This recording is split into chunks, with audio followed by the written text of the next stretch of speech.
Efed podcast, the podcast exploring our fantasy wrestling hobby, where the wrestling is written, but the characters are real. Hey everybody, welcome back to another edition of the Efed podcast, and what is the 81st edition? I'm your host, Mikey Unlikely. So excited you decided to join us, and Brian is right here with me, my co-host, my producer, my good buddy. Brian, how you doing? I am doing much better now. Thank you. Recovery is a great way to feel better. Recovery, relapse, all in the same token. All in the same day.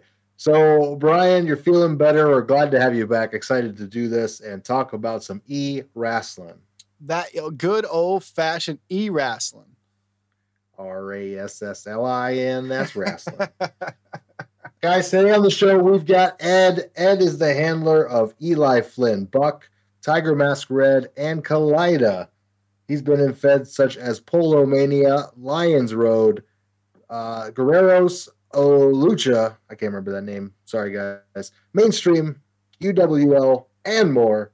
We're going to talk to Ed later on in the show. We had a blast talking. He's been in so many crazy concept feds. The whole ant wrestling scenario. Oh, yes. We're going to talk about that, where he played different kind of ant wrestlers. Very Chikara-esque. Sounds like it. They were big on the ants over there. They were. And so is Ed. So we're going to talk about that and how he got into e-wrestling. It was so much fun. So we've got that. And we've also got, Brian, the question of the week. We're going to hit you and we're going to hit me right now with the question of the week. Impromptu like we always do. Oh. Brian, we're not going to do the character portion because actually right now, you and I, neither of us handle any characters. Thank God. I'm in the Fed head side of e-wrestling, and you are as well, in the staffing side. Indeed. So what, who or what will you be dressing up as for Halloween? Well, as you know, Mikey, I am a completely joyless person, so absolutely nothing. Absolutely nothing. It's a holiday for children. Well, hold on now, Brian. Don't you pass out candy? No. Do you put scary items in your yard to scare children away? No. No holiday spirit whatsoever. My Halloween tradition every year is on the way home from work, generally if it's a weekday, I think, what will it kill me to buy a bag of candy, throw it in a bowl, and let the first kid who comes along take it all. Then I go to the store and I look at the price of candy. And I'm like, you got to be out of your motherfucking mind. That's why we go door to door, Brian, and get free candy. We don't buy it. So I come home, I cut the porch light off, and that's a wrap. Well, let's do this then. If you're not going to dress up this year, what's the last time you dressed up as, and who did you go as? Man, it was like 25-ish years ago. I was 13 or 14, and back to the price of candy being high, even then, apparently. Me, Joey Gray, Darkness from SCW, and Gerald Logan, HEW, Fedhead. We, and a few other neighborhood kids, we dressed as the NWO. Yes. but we all had secondary costumes because, of course, we're doing 2 laps. What was the secondary costume? Oh, it was all. Well, hold on. Well, who were you in the NWO? The first go round was Conan. Okay. Easy. I got it. I got a tank top, painted NWO on it, tucked it into my boxers, sagged. We're in business. Olale. So you did Conan, and what did you do for your second round? Man, I can't remember. I really can't. Because none of us were like out there in tights, obviously. But what? Yeah, definitely not. I want to say Buff Bagwell maybe, which Conan fit better. But yeah, I just remember. I remember we all rendezvoused back at my parents' garage and switched. We all had secondary costumes, but they were just other NWO members.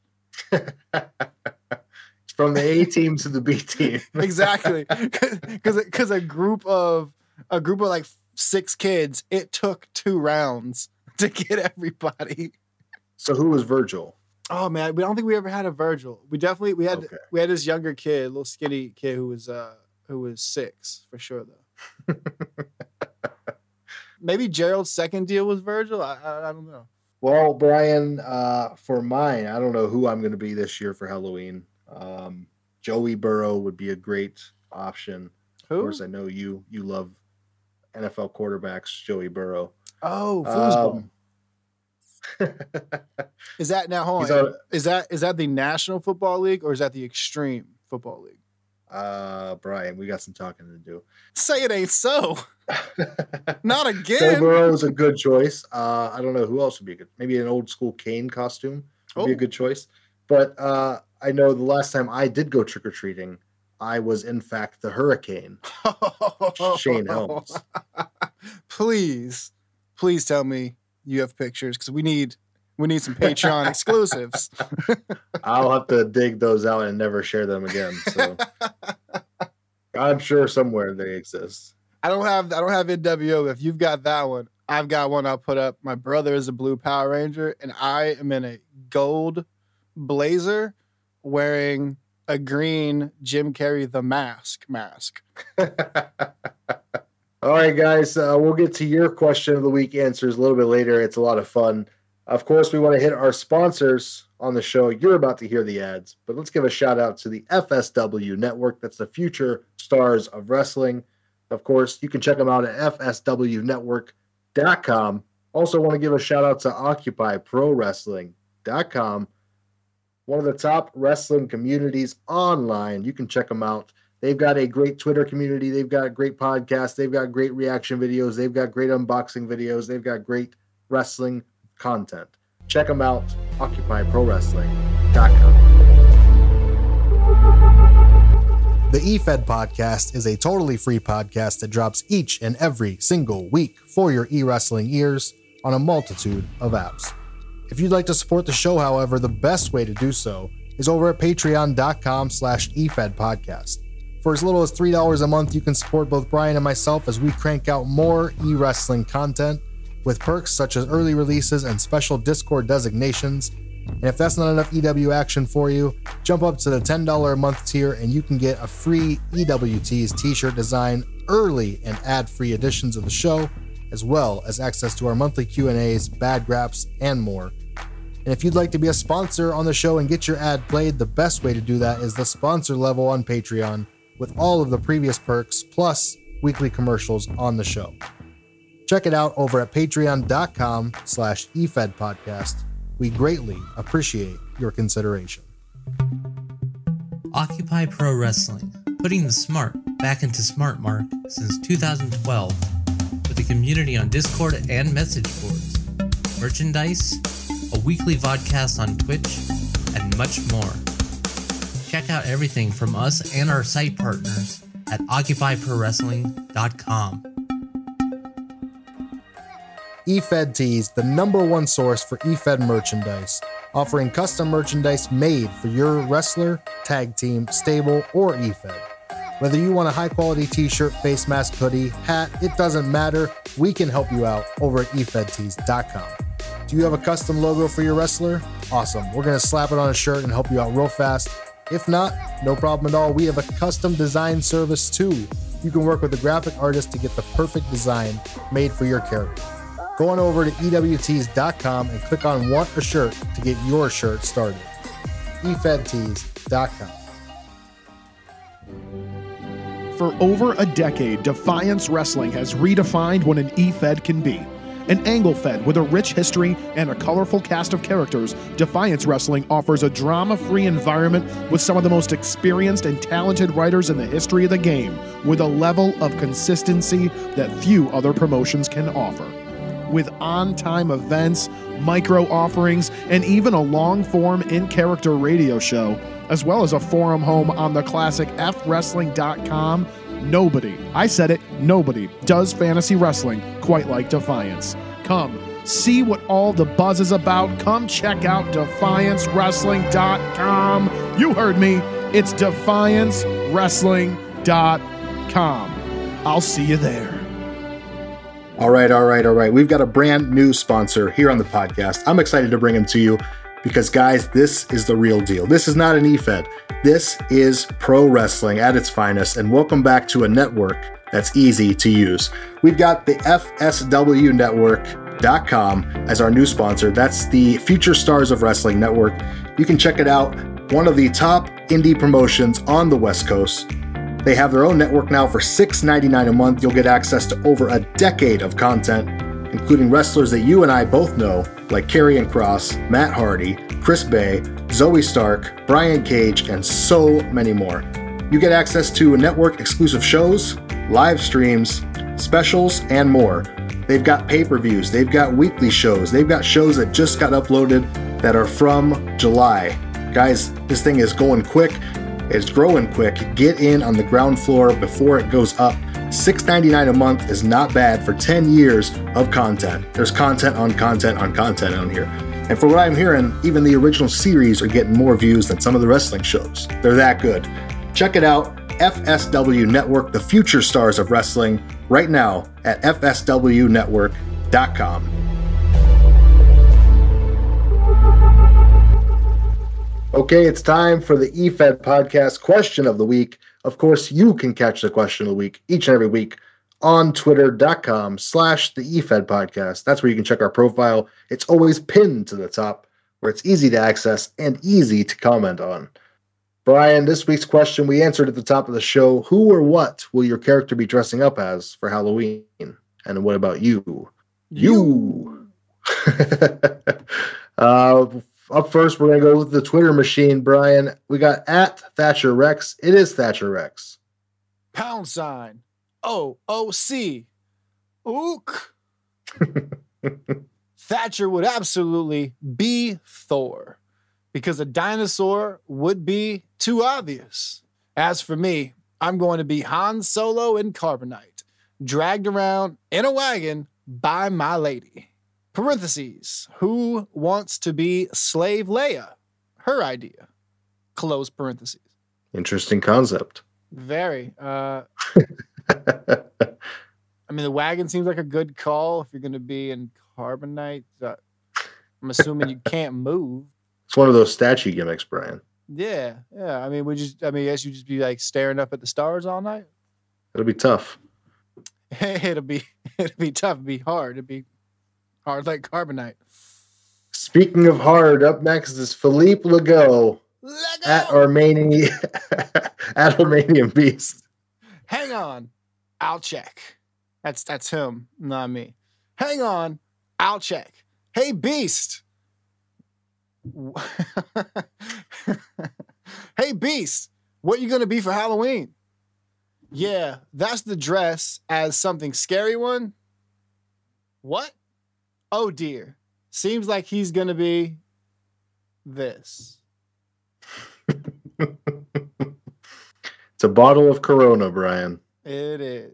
It's gonna be Corona. During the pandemic. Yeah. I don't think he understands Halloween or pandemics. That stuff is scary, though. It is. You let it sit out in the sun too long. Oh, man. It just gets skunky. Brian, Philippe Legault is up next. Legault! At Armenian Beast, he's back. Beast, you can't dress up as a glass bottle. Think of something else that people are actually scared about. Beat. Okay. I guess people are scared about wearing the mask. It's a picture of the aforementioned mask. A costume I wore when I was like 10 or something. I don't know. Well, the Beast is going to wear it this year. Hey, I'll see if my mom can dig it up for him.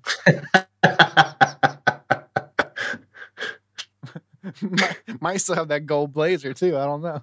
That's Efed. That's Efed love right there. Sharing Halloween costumes. El Diablo Blanco's up next. At Diablo Blanco PW. Both L, D, and the man behind the mask, not that mask, will be going as the rockingest dad on the block, brother. Bandit from Bluey. You love to see it. He provided a picture, and I still have no clue what that is. Brian, not only are you not dressing up for Halloween, you're not with the times. You're getting old, brother. I guess so, man. I guess so. Well, up next is Big Daddy G at Big G OCW. Not to be confused with Big Joe G.O. Cities. This is not Big Joe GeoCities. Whew. So we will read this answer. Yes. Big Daddy says # Latino pride with the Robbie Reyes attire, my man. And he provided us with a GIF or a GIF, depending on who you ask, Brock, of said attire. And you love to see it, Brian. It's a great Halloween costume. If you can get flames off your head on Halloween, you have won, my friend. You'll win for a few minutes. You'll win the costume contest, but you will lose quite a bit of hair. Oh, yeah. Yep. Keep feathering it, brother. At Lycana9 is up next, Brian. It's hashtag Blue Squadron Lycana. And she just posted, I assume she just posted a picture of a sexy clown. Boobs. But definitely, yeah. Boobs are on forefront here. Yeah. Tattooed, makeup, weird, like a what's the Pennywise? It's like a female Pennywise from It. Yeah, it's like this is it, Brian. It's like a fucking quarter wise. Wow. Great costume. Good job. Go for it. Candy Vega Gallagher up next at Blue Skull Vega. Well, Candy has dressed up as Wonder Woman, Wesker from RE5, and her occasional pay-per-view Demon Empress. I'm thinking of cosplaying her as Psylocke, Suicide Squad Harley Quinn, Nylon from Remember Me, or possibly Laura Croft. Definitely some good references in there. Others I don't know. Hey, I knew the majority of them. I'm psyched. There you go, Brian. Maybe I'm not with the times. Oh, wait, I don't know what the nylon, or if I even said that right, is. What about Dylon? No, sorry. Oh. Top 5 of all time. he is 4, maybe not, if not 5 of the 5 best of all time. Dylon. And Dylon. All right. At Blue Skull Vega, thank you for your answer. And we're going to move to the Discord side of things. Brian, you hit us with the names. I'll hit us with the answers. First up, damn it. It's Meg without the damn it. It's Meg, damn it. Me, one of the witches from Hocus Pocus. Oh. Nice. Please be Bette Midler. I smelled children. Lunar Express will be the greatest tag team of all time. Question mark? The former football standout at linebacker? Question mark. Grant Essex. He'd have to be a fat, out-of-shape crawdad eating Nolan's bumpkin. And the greatest little bag man in all of tag team wrestling. Ethan Hale would be the Giant Gonzalez. Oh, bodysuit included, I hope. Hair over your nether regions. Well, that's a tough part. Which Giant Gonzalez do you want to be? Because there's a couple iterations of hair configurations. Definitely the giant crutch and waist hair. Like loincloth of pubic hair. Until he said Giant Gonzalez, though, his whole answer was negated to me because just the crawdad thing, all I could think was the league, crawdad man. You gotta keep them separated. Giant Gonzalez. Hope you got a Harvey Whippleman to go with him. Oh, that's the key. That is truly the accessory to have this Halloween season. Harvey Whippleman. If you get the real one, you're in for a real treat. He's probably looking for work. Anyway, up next, Still on the Discord, it's that masked guy. It's Ed. It's our guest this week. Oh, it's that masked guy. Ed says since he's stuck on the planet Barsum, Eli Buchanan will be dressed up like John Carter. I don't know what any of that means. Cool though. There's a Disney movie, John Carter. Oh, with the kid who played Gambit, who was way better in Friday Night Lights. Yeah, something like that. Yeah. Cool. I guess. Speaking of Friday night, because he won't be wrestling on Saturday, Sunday, or Tuesdays. Oh, he is fired. You know his name, and if his answer isn't a great ball of fire, he's wrong. It's Capacity. Capacity. It's Joe. All my characters will be vampires, except the actual vampire character. He's going to be a sexy nurse. Joe, that's an attempt at humor. You're fired. You're fired. Too funny on Halloween. It should be the Human Torch. All of his characters are going to be vampires, Brian, because they're all dead, Joe. They're all dead. And if they step out into the sunlight, they burst into flames because they're fired. Oh, speaking of fired. Oh, up next. Is he fired? It's Kevin R. Kevin's not fired yet. Alex Bruder will dress as Metro Vito Valentino. He puts on some sunglasses and takes off his real world championship. Oh, speaking of fire, he's dropping fire. There you go. And you can pick up some of those classic Dash Wrestling t-shirts over at Efed Tees. And there's Alex Bruder is featured on one. You know the rest. And up next on the Discord, it's Rossi Orton. Ross, I'm dressing up as Brian. That way I can finally score with the ladies. Oh, boy. All right. So you're going to need some gray hair dye. He's really going for the scary look this year. Oh. Shots fired. Wow.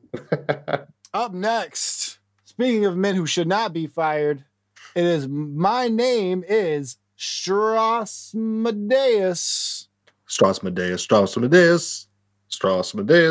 All right. It's Ryan Strassma. Resin will be Bob from Twin Peaks.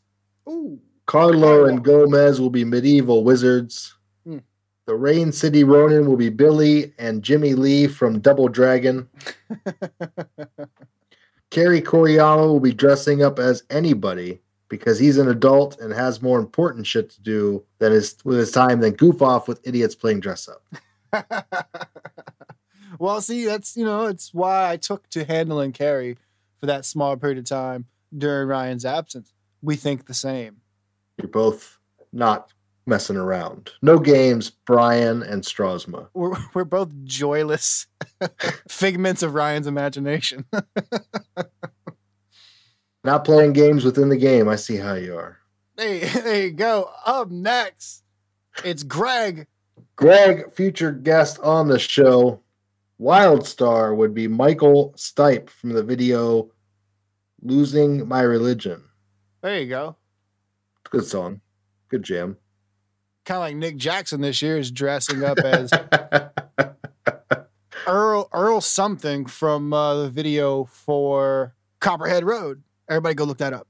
Go look it up. It's Nick Jackson himself. Brian actually convinced me of this. Performing Copperhead Road.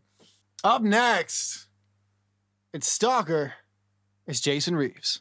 See, perfect for Halloween. Stalker's up next. I'm dressing as Scott Douglas and hoping to God someone challenges me to a loser leaves work match. Oh, got him.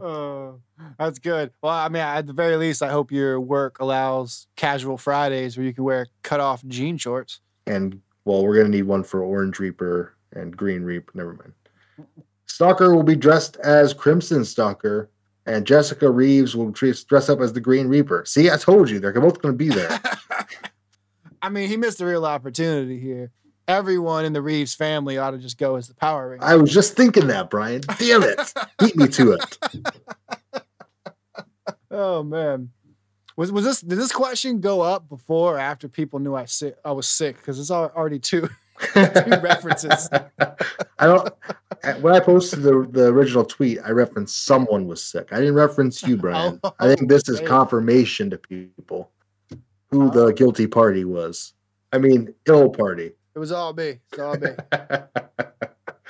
And I'm as ill as they come. October 15th, Savage Souls. Check it out. Do check it out. It's a good album. Yeah, Mikey got the advanced copy. That's right. Next, it's the cool Greg Ward Jr. Speaking of Power Rangers, no, kidding. Easy, Kamen Rider Decade. This is his costume till the end of time. And that is some type of metallic Spider-Man? He came with a GIF, and I cut it off at some point. So what you see is not the finished product, Brian. Oh, okay. All right. But yeah, Kamen Rider Decade. And Ravage was so excited about this one, Brian, that he had to comment, decade. He did indeed. And someone fist bumped it. I imagine it's a person from the previous post. You know what? You're likely correct. You are correct, sir. Speaking of fist bumps and other appendages that are probably bumping things they shouldn't, up next, it's Bobby Dean. Bobby will be going trick-or-treating as Ron Jeremy this Halloween. Damn it, Bobby. All right. Again, speaking of appendages and bumping things they shouldn't be. Oh, come on, Brian. Too soon. Too tsunami. Up next, it's Alex Smiley. Alex Smiley from OccupyProWrestling.com. Check it out. #1 community on the interwebs. That's OccupyProWrestling.com. Check it out. OOC-wise, I'll be dressing up as Assistant Brawl GM Timothy Cars. In character, Kenny Freeman will be dressed up as a box. And then I was so kind to post Klein as the emoji response. I wondered where that came from. You got that boost, that cross Discord posting power. I steal so many emojis. That's great. I love it. I'll say about his deal here, I don't know who any of those people are. No, not at all. Like, what Assistant Brawl GM? That's his character. Or Timothy Cars is Alex, and Kenny Freeman is his wrestler. Oh, okay. He is both a general manager and a wrestler. I was assuming Kenny Freeman was a character, but I was thinking Timothy Cars was someone in real life that I just don't know. I got you now. Okay. It is, Brian. It is. He's with the EWC. My apologies. Mr. Smiley. Mr. Smiley. Alex, what a great guy. The uncorruptible Alex Smiley. Never short for words. We love you. We love you, Alex. We certainly do. From one person, never short for words, to another. Yes. We love you. Guys, thank you so much for answering this week's question of the week. We have fun reading these off each and every week. You can do so on Twitter at the Efed Podcast. You can also do it on the Discord. You can check that out in the Twitter profile and get yourself a link or you can hit me with a DM if you want some invites. Guys, Efed Podcast question of the week, each and every week, pinned to the top of that profile. Hit us in the comments. Hey, this is Kevin, handler of All Business Alex Bruder, and you're listening to the Efed Podcast.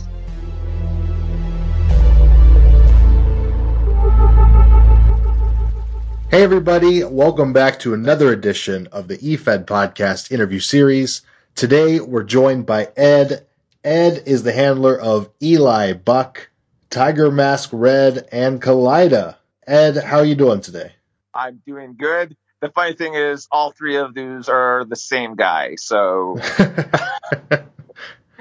there's probably a few more stuck in Eli's head too. So yeah, there's probably going to be obviously if you've got three different personalities or three different, I guess, gimmicks, because they're different masks, right? Well, yeah, it's a long story to really explain Eli.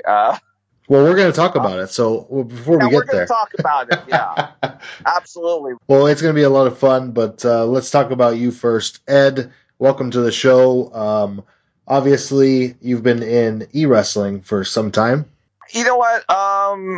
I'm trying to remember the exact year I started. I believe I started in 2017, so it wasn't that long ago. So about 5 years ago. I tipped my toes in to it even sooner than that. I'm trying to remember the exact date of everything, but yeah, it probably would be. I would say probably 2016, 2017. I'm trying to. I guess it would be. I guess it is 2017. It seems like it's longer than that. It might be longer than that. I'm having a hard time trying to remember years. Actually, forget it. I'm pretty sure. No, it's 2000. Let's just say it's 2015. I'm terrible with years. I'm trying to gauge it off of jobs and everything and how I started. But yeah, I've been doing this for about 6 years now, I guess. Well, there you go. 6 years in e-wrestling. Yep. And I'm excited to get you on the show because you've been a part of the Efed podcast Discord community. Yeah, probably quietest member of you guys. Tend to talk a lot, and I'm not really good at that sort of thing. I'm much better at doing this than, when I get into a Discord, I kind of just sit back and listen to everything, or I get overwhelmed because you guys talk about a mile a minute. So. Well, every once in a while I see you dive in and ask a question or get into the bullshit with us. Yes. Yeah. I'm okay at that. I'm definitely an amateur compared to many of you, though. So. Well, very good. Well, today we're going to talk about you. How or when did you become a wrestling fan? Honestly, and you and I, before we went on the air here, we kind of talked a little bit about how old I am, and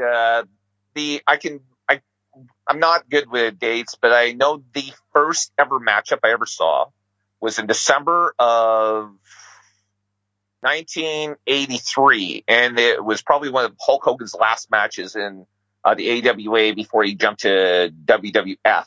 Okay. Become the world champion. It was him in that famous handicap match against Dr. D, David Schultz, and Mr. Saito.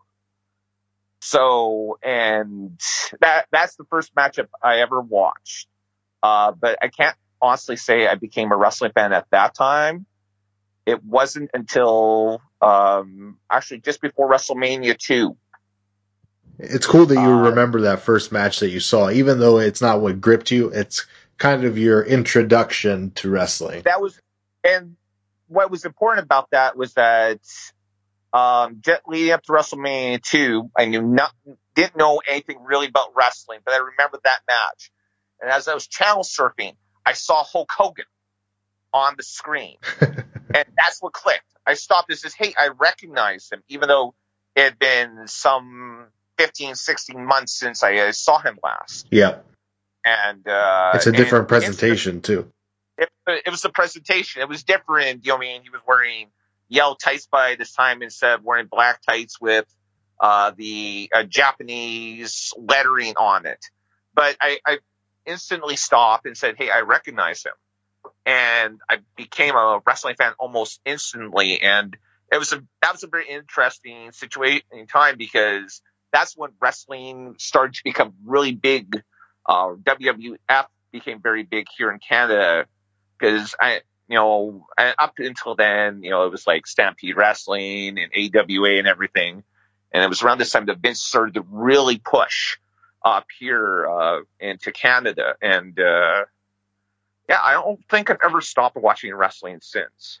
That's awesome. It's cool that, you remember that time that it became not only that the AWA was up there, obviously in Minnesota, which you guys probably got in Canada, but it was also on ESPN as well.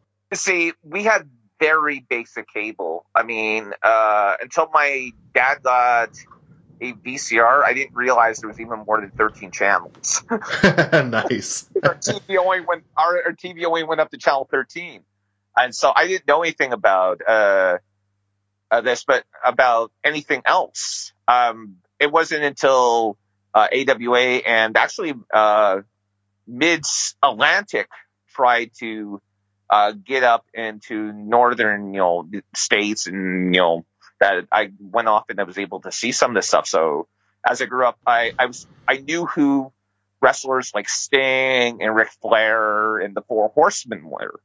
Long before I actually ever got to see any of them wrestle. Like, I didn't get to see a lot of these guys on a regular basis until TSN picked up WCW programming. So many years later. That many years later, but I was ravenous. I mean, I would watch anytime there would be wrestling that would appear. I would watch it. I have a friend who, to this day, if it's not WWE, it's beneath him, and I would just watch anything, absolutely anything. So Stampede Wrestling, AWA, Mid Atlantic Wrestling. Here in Winnipeg, there was a couple of different promotions. There was WFWA, which anyone who's seen Don Callis on AEW, that's where he started. He on WFWA, it was called The Natural, and Kenny Omega's uncle, the Golden Sheik, who's been referenced a couple times, he worked there. So I mean, I get very nostalgic when I hear Don Callis and Kenny Omega talk about the Golden Sheik, because he wasn't a very good wrestler, but he was very influential up here for the longest time, and he was a promoter. And and so I don't know. I mean, I think at one point I went off and had watched wrestling from about 40 different promotions. So, that's incredible. Yeah.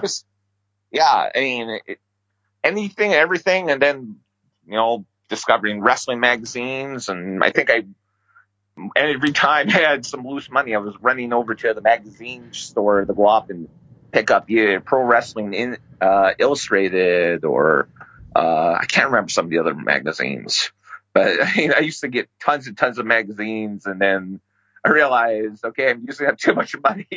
Income. So PWI, because I love their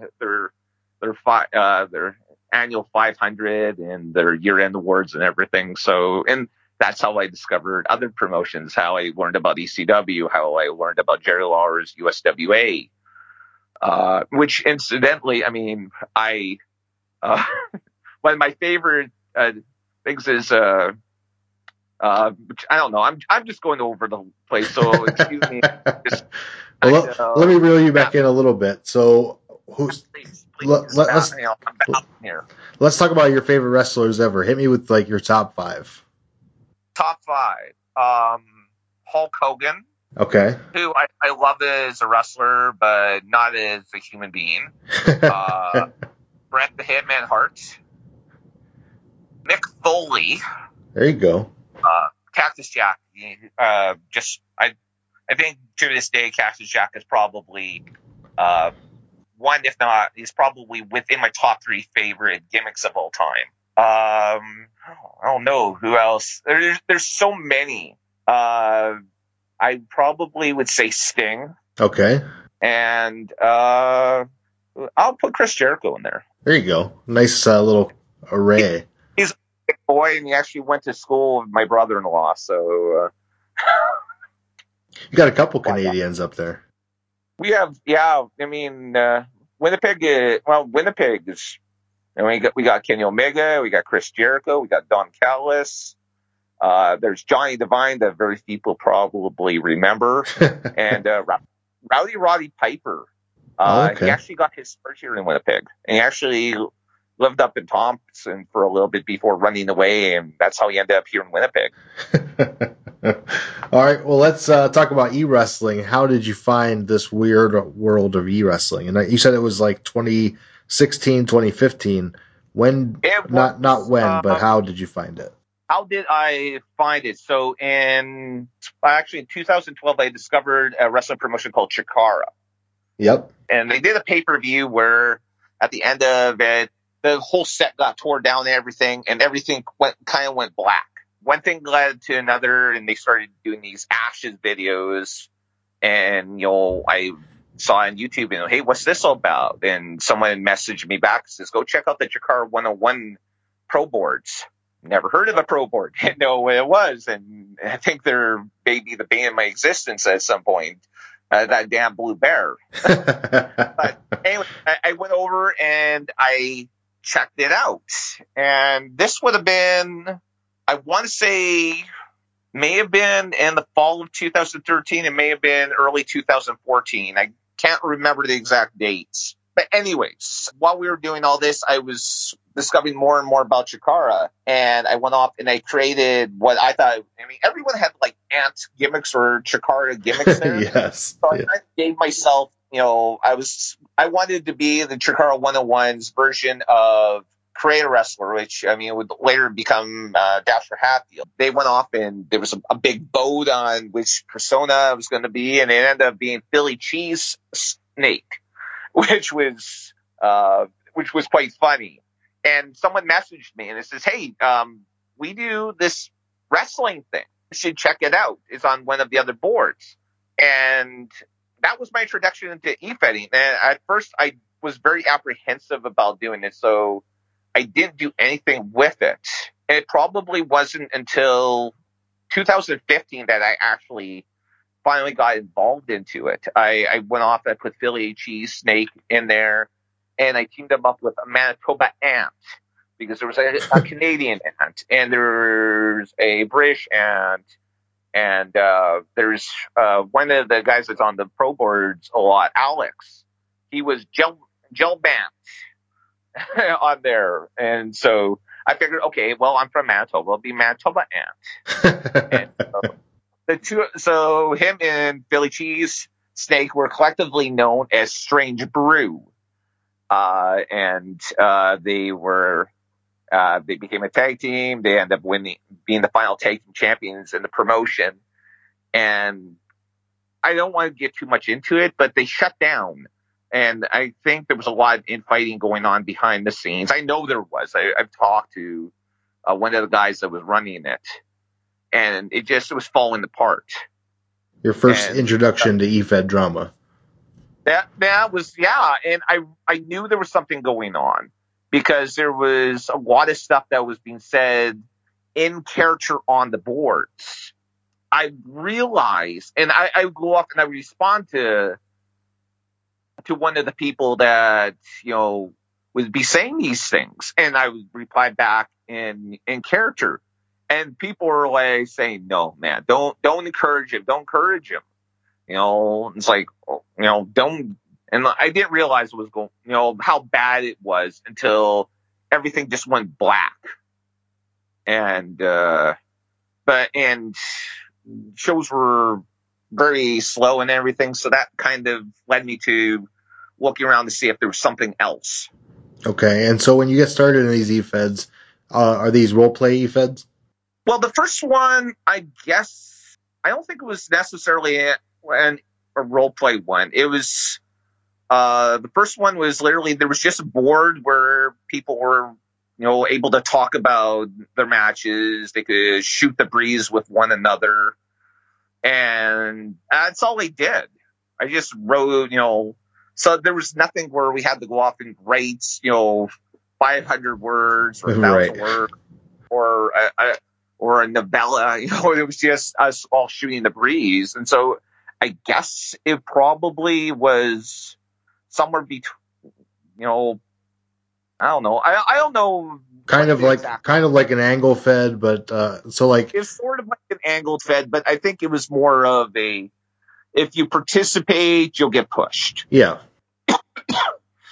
And oftentimes that's how a lot of the angle feds work, or maybe even it's a sim fed or something along those lines. Yeah, and I guess it was an angle fed, I guess. I don't.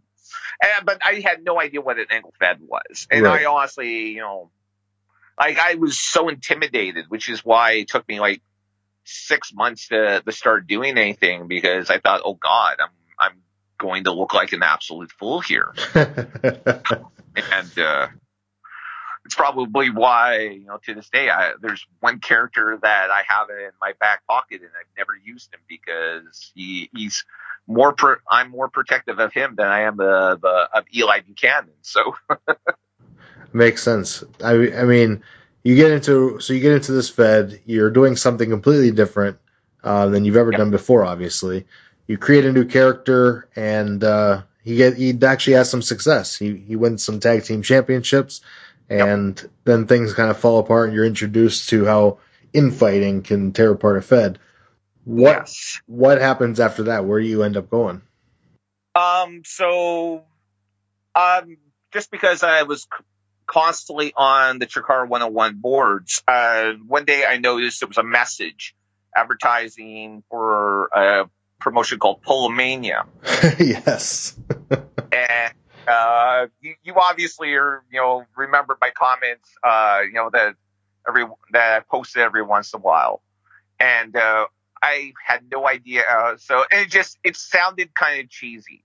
And so obviously I was attracted to it. So I went over and there was some weird characters. I mean, there was a guy that was there called Grin, who was like 7 foot tall guy that was dressed up like the dude from The Big Lebowski with a mask on with a happy face on it. And he was tag team partners with that Dolph from the Robitussin commercials, for the back medication.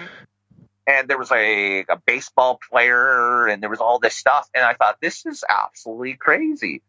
And I thought, okay, let's do this. And so I saw all the characters around, and you had there's this one really stuck up, girl who's like pretty much like every Divas character, you ever see in WWE. Right. And I looked at this and said, there's no real villains here. All these you have jerks, you've got morons, you got all this stuff, but you don't have a real villain.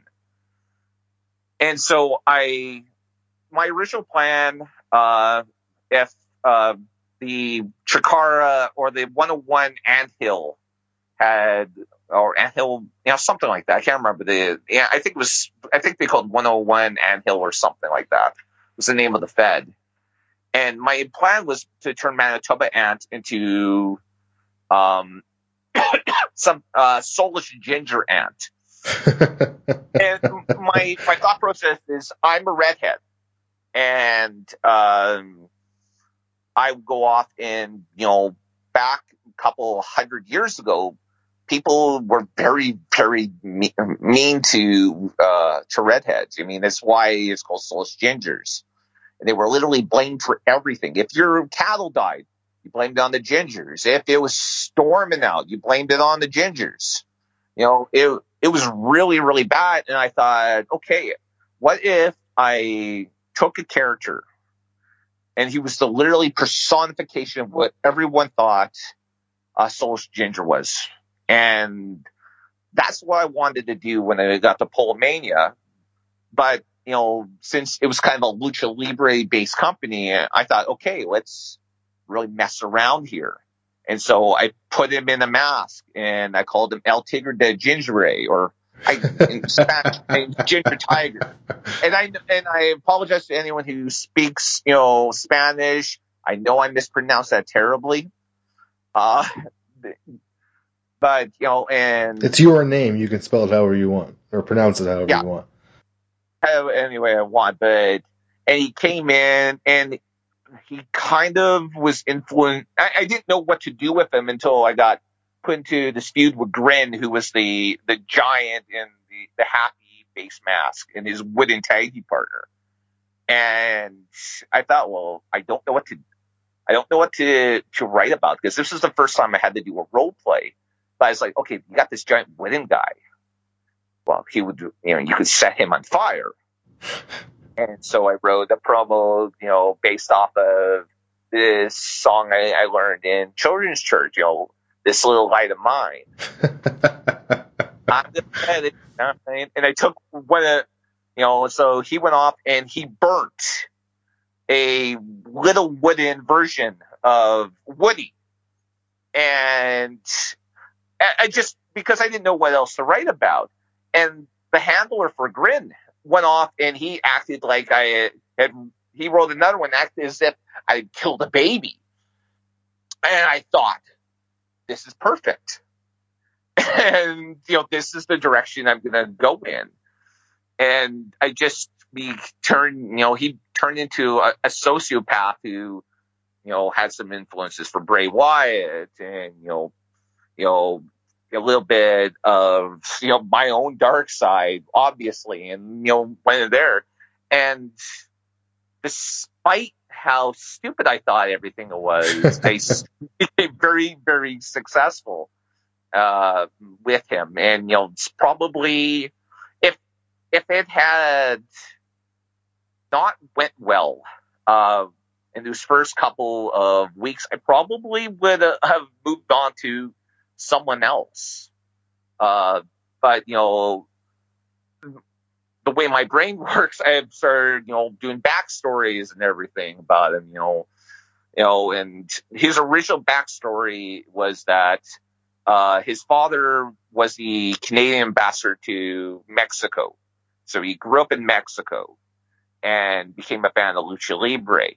But he hated the people of Mexico because they would pick on him and they would call him Soulless Ginger. And he ended up going to Japan because after, someone in his, tried to stab him while he was trying to learn Lucha Libre. So he's like born in Canada, raised in Mexico, trained to wrestle in Japan. He's a man of the world. He was a man of the world. He could speak, speaks English, French, Spanish, and a little bit of Japanese.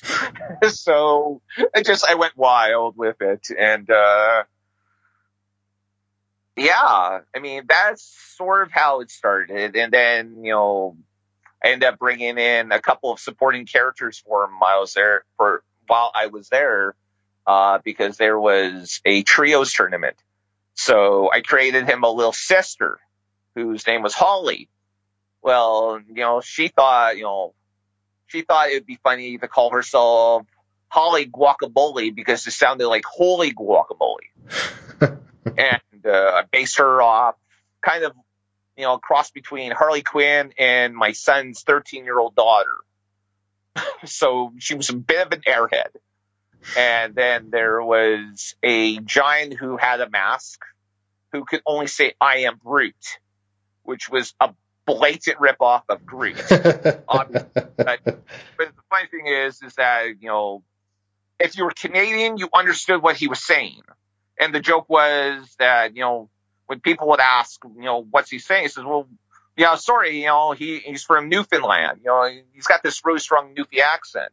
Or I'd say, oh, well, what, you don't speak French?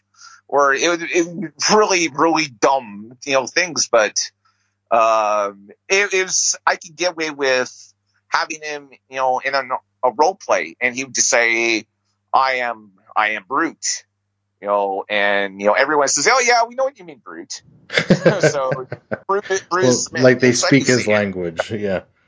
Speak his language, and I was doing things that just make myself, laugh, and then I created Tiger a sort of a love interest. His name is Charlotte O'Neill, and it was, I kind of is like, okay, what if, if someone who was dressed up like Miss Hancock from WCW, Stacy Keibler. Yeah. But with an absolute bitch. And I named her after Charlie from Biker Mice from Mars and April O'Neil. And I actually found out about 6 months ago that Charlie from Biker Mice from Mars, her name in Charlotte is Charlene. Oh. But it was like, by the time I found this out, I was like, well, screw it, I can't change it now. Well, yeah, it's a derivative of, yeah. But yeah, it's like, oh, okay. But I mean, everyone calls her Charlie. And, but yeah, I mean, that's sort of the birthplace of him. And, they won the Trios tournament and he won a scramble title, which was kind of like the mid-card title where they would start up a matchup and a bunch of people would fight in like a match for 10-minute time limit, and whoever was the last one to score a pinfall was the champion. And that blew my mind because I had no idea that was coming. Seriously, I had a matchup, and I won't name the opponent because I don't feel like he should be mentioned. But I, won the match, and then all of a sudden this other match happened. So I feel like the fathead was kind of wanting off to reward me. And so I ended up winning that, and then we won the trios tournament, and then I would go on to win the Supremo Championship, which was their version of the world title. This all happened within about 6 months of me joining Polomania, and I was absolutely floored by it. And I thought, this is great. And then I fell on my face. And I probably somehow did not win another matchup in Polomania probably for another 6 months. You achieved the greatest of highs and then the lowest of lows back to back. Yeah.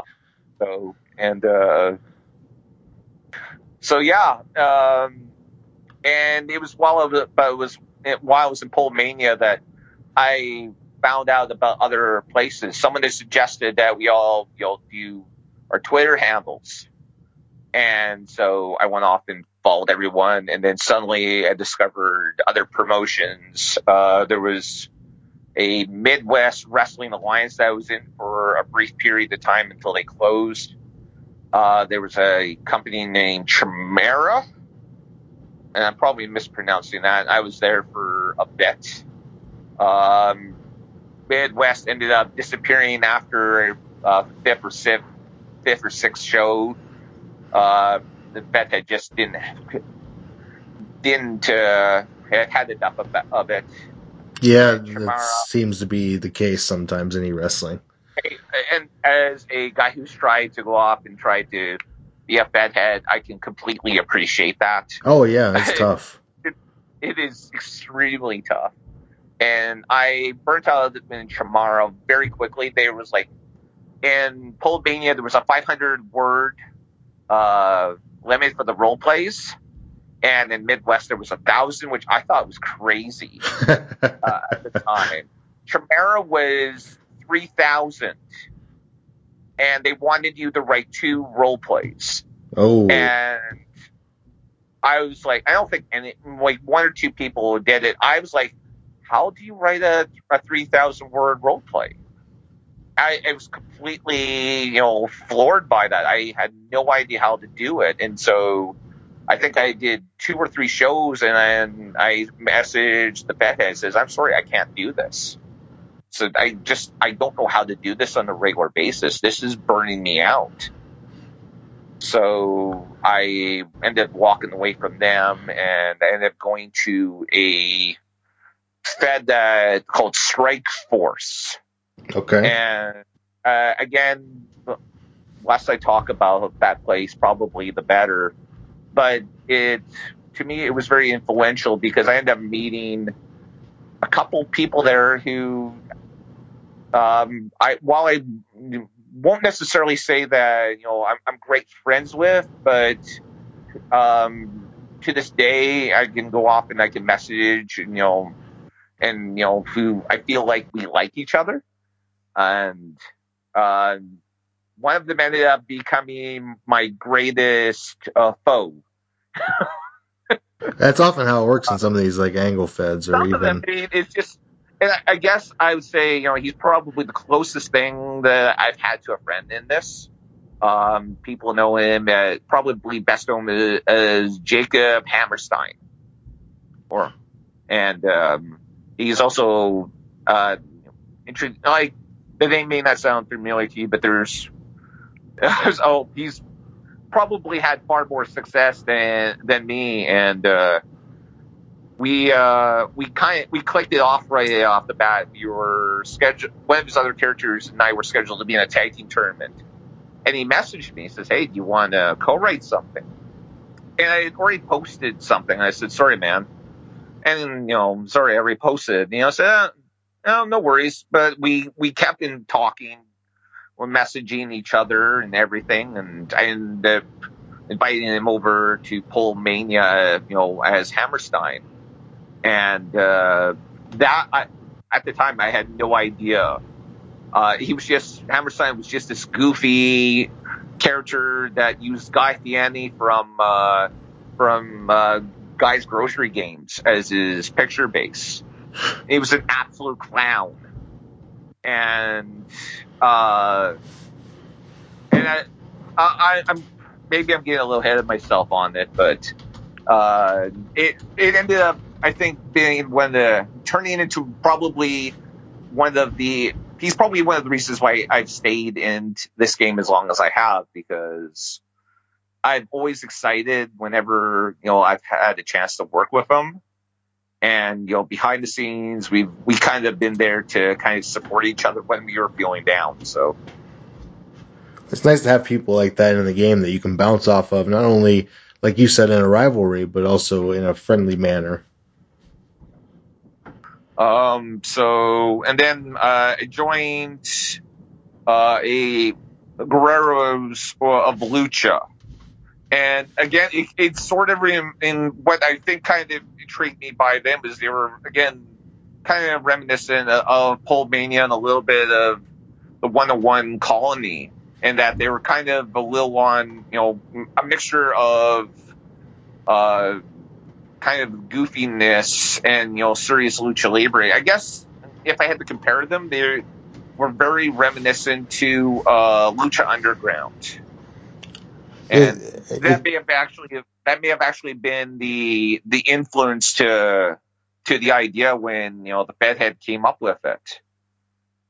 And it makes sense that your primary character now, is a masked character at this point, whether it's one alter ego or the other, because you have this lucha inspiration in the first couple feds you're in.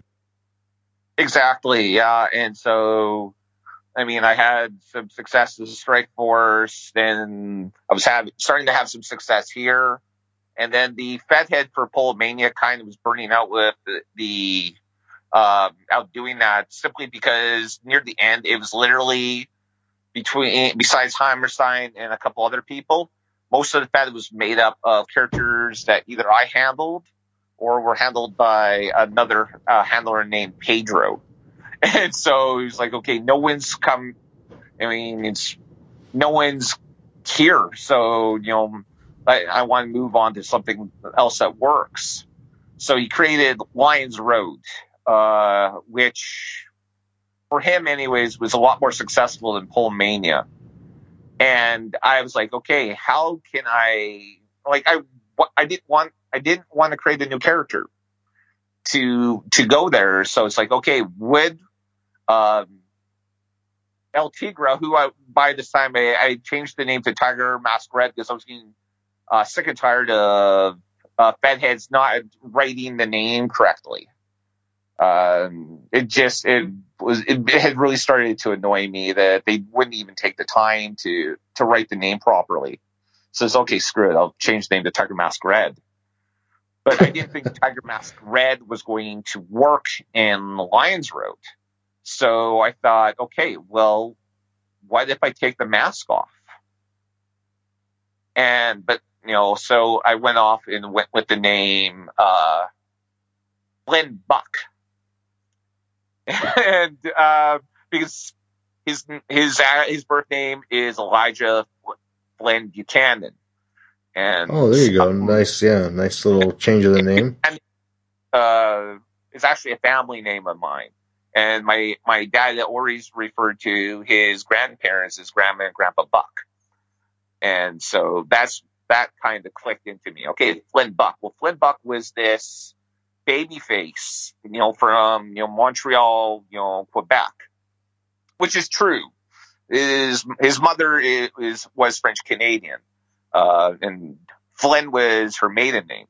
And so he would speak French and he was act all happy and everything. And it was no one who knew me, was fooled by what I was doing at all. It says, oh yeah, it's Tiger Mask Red, but you've taken the mask off, and I was kind of, and part of the reason why I had done it was I knew it was a new Fed. I knew that what I had been doing wasn't working, so I wanted to experiment, with having him without the mask, while I was starting to have some success in other places.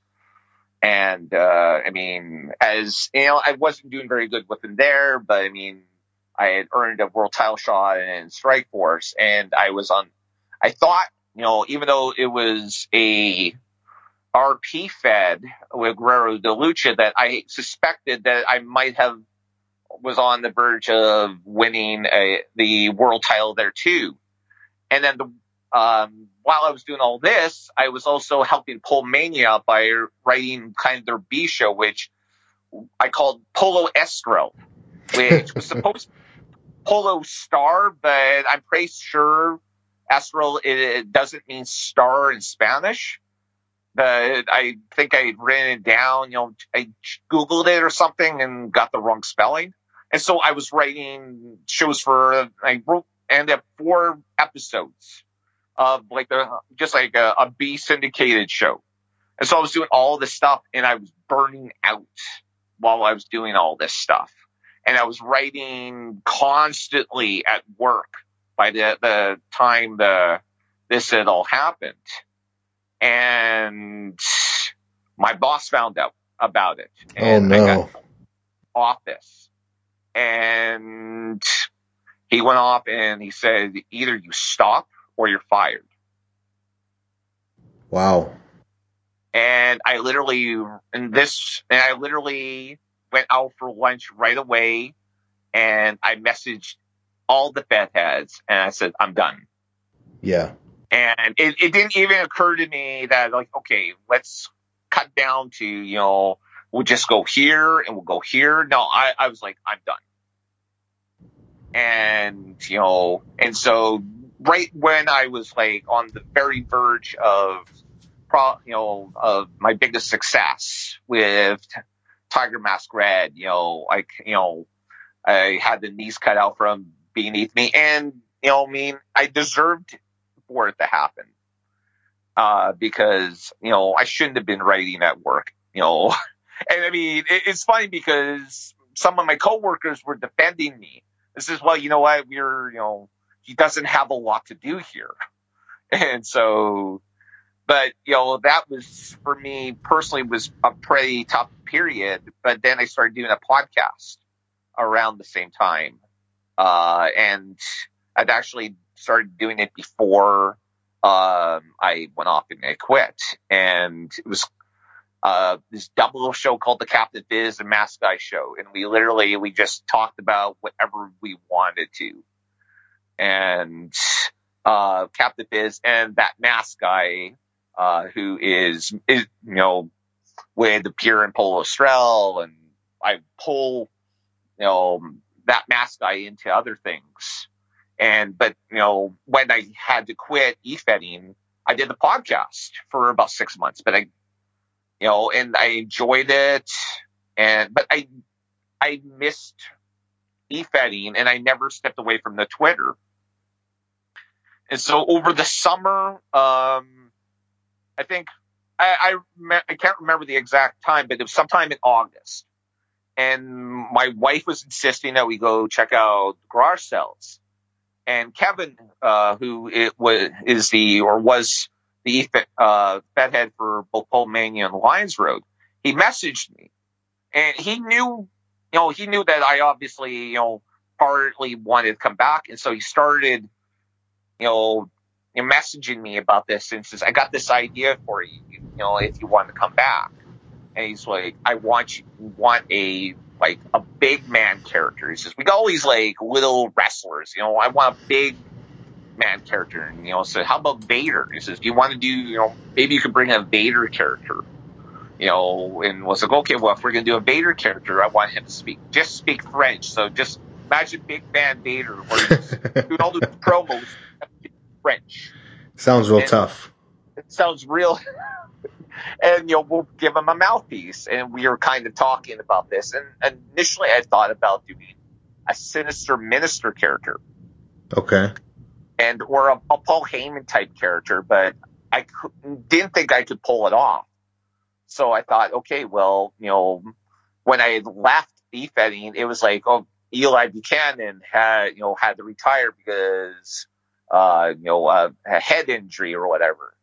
And I thought, well, what if he has to come back to wrestling because he's got he has bills to pay, and he has a son that he's trying to get home from Japan, and he's trying to start up a business with his wife, and there's all these expenses.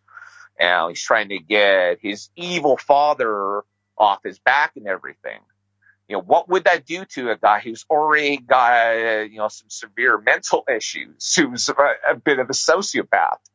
And then thought, okay, well, I'll make him a manager.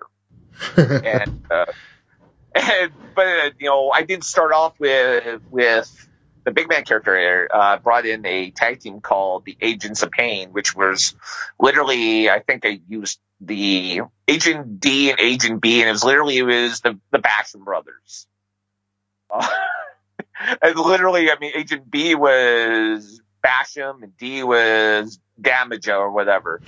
And they were I had no intention of doing anything real with them. They were pretty much for jobbers. And it was just, it kind of introduced the character for Eli Buchanan as this evil manager. And that's just when the feud with Jacob Hammerstein really started, and betraying him and attacked him from behind, throwing a fireball in his face, which had become Tiger Mask Red's kind of signature thing, calling card, where he's constantly throwing fireballs at people. And I didn't realize at the time what was happening. I thought, okay, this is great. I'm gonna help my friend here because this will give him a bit of a push. And it always, it always was. But then I got a message from AJ Knight, who had done a couple characters in Polo and the 101 Colony. It was like Ghost Ant and Anti Ant or something like that. I apologize. I'm probably that's probably not the name of the character. He says, well, hey, what if my character were to be forced to become one of Eli's work with become one of his clients? And then they had another person in the case says, hey, you know what? I think it would be good if we work together too. So suddenly, instead of having just my big bad guy character, who by the way was named Kraken, it's just like Unleash the Kraken. Yeah. But then I had a couple people, and suddenly the Red Army was born, and which quickly became, which to this day is probably one of my two favorite storylines that I've been a part of. The other one is the feud with Hammerstein. And I think the only other thing I can really compare any of that to is something I did recently, but I'll get to that eventually. So you're playing this character, and now you've played him through multiple feds. You've played him through multiple personas, and you're evolving the character as you go, from a masked luchador to an unmasked guy, and now to an evil type manager. An evil type manager, yeah. And the reason why I had kind of done all this was that, I was still, writing, I was, working, and I was so stressed out of work. I didn't really want to go off, and I didn't have the energy to commit too much to. And so it's like, okay, well, you know what? I'm just going to do whatever. And if I win, I win. If I don't win, I don't win, which was sort of refreshing because I had become so stressed out about my win-loss record. Before I ended up burning out. But they were, again, this is probably why I stuck with feds that Kevin has went off and that has led up. But Kevin understood my characters, and he was very protective of everybody. And so, even though I didn't win very much, it was like by disqualifications, or there would be kind of fluky looking wins or something like that. So I never felt like I was being buried. And it was, as we're going along, I decided to introduce the Holly character, who ended up becoming Hammerstein's love interest, which, of course, added another element to the feud between him and Eli. And it became wild. And then as I started to feel more and more free, I thought, okay, there's got to be a way that I can bring back Eli as a wrestler. And, and so it's like, okay, well, maybe he doesn't have the head injury anymore. Maybe, his father messed with him, and had doctors give him a bad report or something like that. Oh, there you go.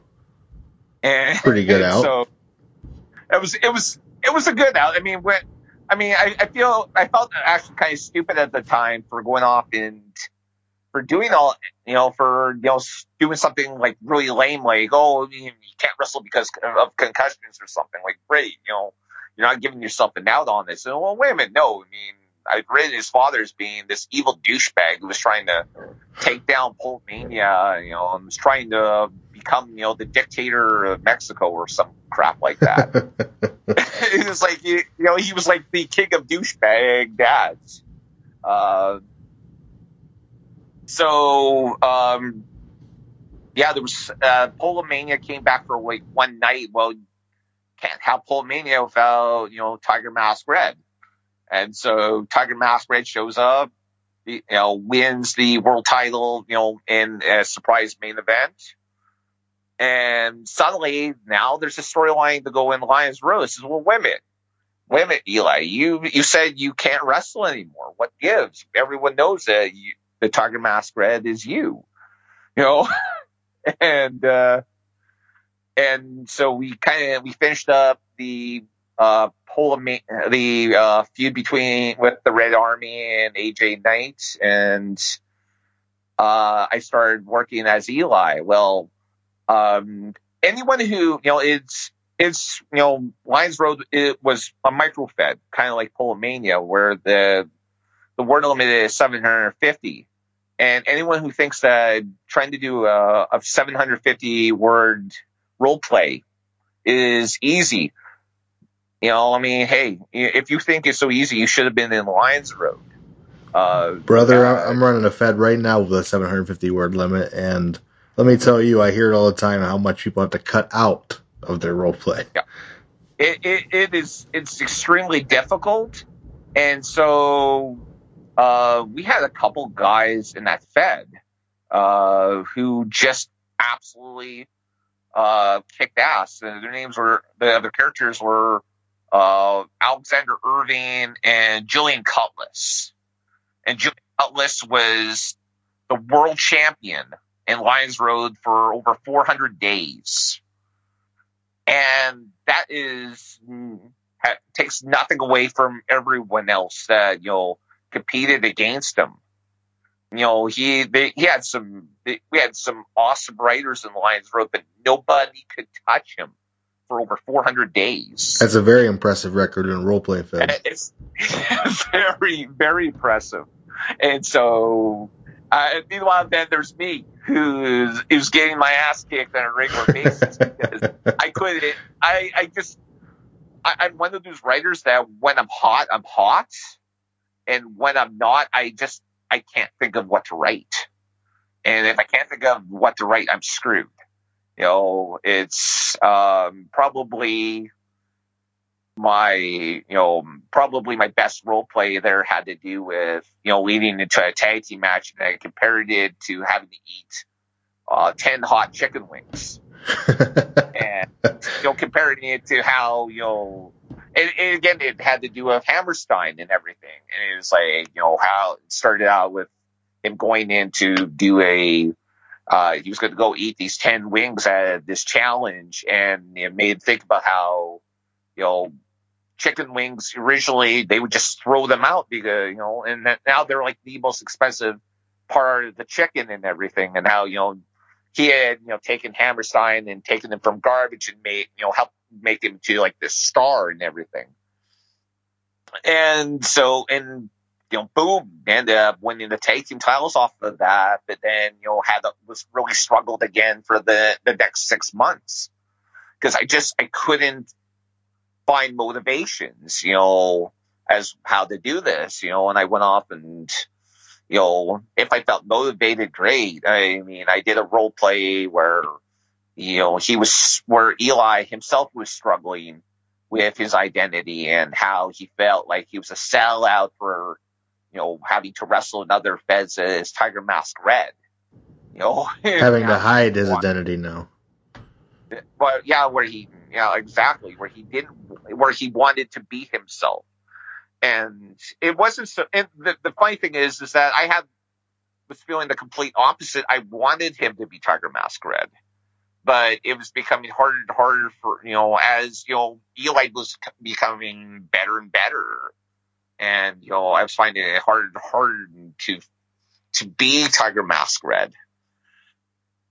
And then I think my experience as Alliance Road probably is the reason why I started going towards doing more angled feds, because I started hating myself because I became so competitive with myself, and I wasn't enjoying what I was doing anymore. And so I went to, as Tiger Mask Red, I went off and I found Kamikaze Pro, which was more of a Twitter fed than anything. It was angled, and I loved it. And I ended up, because of I was there, we went off and I got to know the handlers for a couple of the characters, including Chris Constantine Jr., who I know you I've interviewed as well. Yeah, about a year ago, give or take. And I had actually knew him through Strike Force. Even though we weren't in there at the same time, I still, after I had retired, I kind of hung out to talk with some of the people there. And so that's how I got to know Chris. And it's like, hey, why don't you, come become part of the Dogs of War with us? And that was the resurgence of Tiger Mask Red, was when he became one of the Dogs of War, which was this faction that took over a bunch of different Efeds at one point or another. And I was having so much fun, and it's like, okay, I want to do angled feds, and I found then finding mainstream wrestling, and I went off and I sent the application to join the board, and I got a message back from Rob Daniels, who and he said, it's about time you came and joined us. It was like, he says, I've been waiting for you. And I'm like, really? I mean, I was like, when I joined that fed, it was around the same time I joined Kamikaze, and I felt like garbage. I felt so low on myself as far as an Efed rather. I had no confidence anymore. And for someone to say, hey, I want you here, kind of like, that took me back, and that, helped re-energize me. You talked about transitioning from RP to Angle, and not only because, your self-esteem at that point was down because of what was going on with the roleplay feds, but just transitioning to a different type of game where you're more accepted with the OOC crowd. Talking about the transition, what did you appreciate about Angle feds other than maybe the backstage aspect? What did you enjoy more than the roleplay feds at that time? I think part of it is that I no longer felt like I was competing with other people. It was like I was competing with myself. It wasn't a competitive atmosphere anymore. It wasn't a competitive atmosphere. And it was like, okay, I mean, in mainstream, we went off when we'd have to write up, we'd have to submit things we wanted to be added to the match. But, we were still encouraged to go off in the right, segments and everything. And so when I joined mainstream, I went off and, it's like, okay, I don't want to keep sending, in these generic, role plays. And, or these segments, I mean. And so I would try to come up with some decent storylines. And I was constantly experimenting with Eli and trying to come up with different ideas as to what to do with them. And to me, that felt so much more rewarding, because it was like I was no longer trying to be someone else. It allowed me to become more creative, and that's what I wanted to do. I wanted to go off, and to me, I wanted to create. I was creating more of the story of Eli. I mean, by this time, I had a rich backstory for him, and this character who was semi-supernatural in some ways. And I mean, I'm a weird guy, so it's like I need to go off and I need to have some weird stuff going on in my characters. And so, I mean, then I started again build my rogues gallery of characters around him, so that people would come in and they would go out, but there constantly was just Eli and trying to figure out how to build stories with him. And so that's, I mean, to me, that's, I think, the most rewarding thing. I still was doing a little bit of role plays. Lions Road, I ended up, becoming one of the match writers near the end of it. And I actually, at one point became kind of the co-fed head with Kevin, and anyone who's I want to apologize for anyone who's ever I've written a match for, because I have to talk at it. At least you got you can do it in public now. Especially what? Especially to Anna Daniels. I don't think Anna Daniels likes my match writing skills very well, even though she likes me a lot. So, or at least she tolerates me. But I was having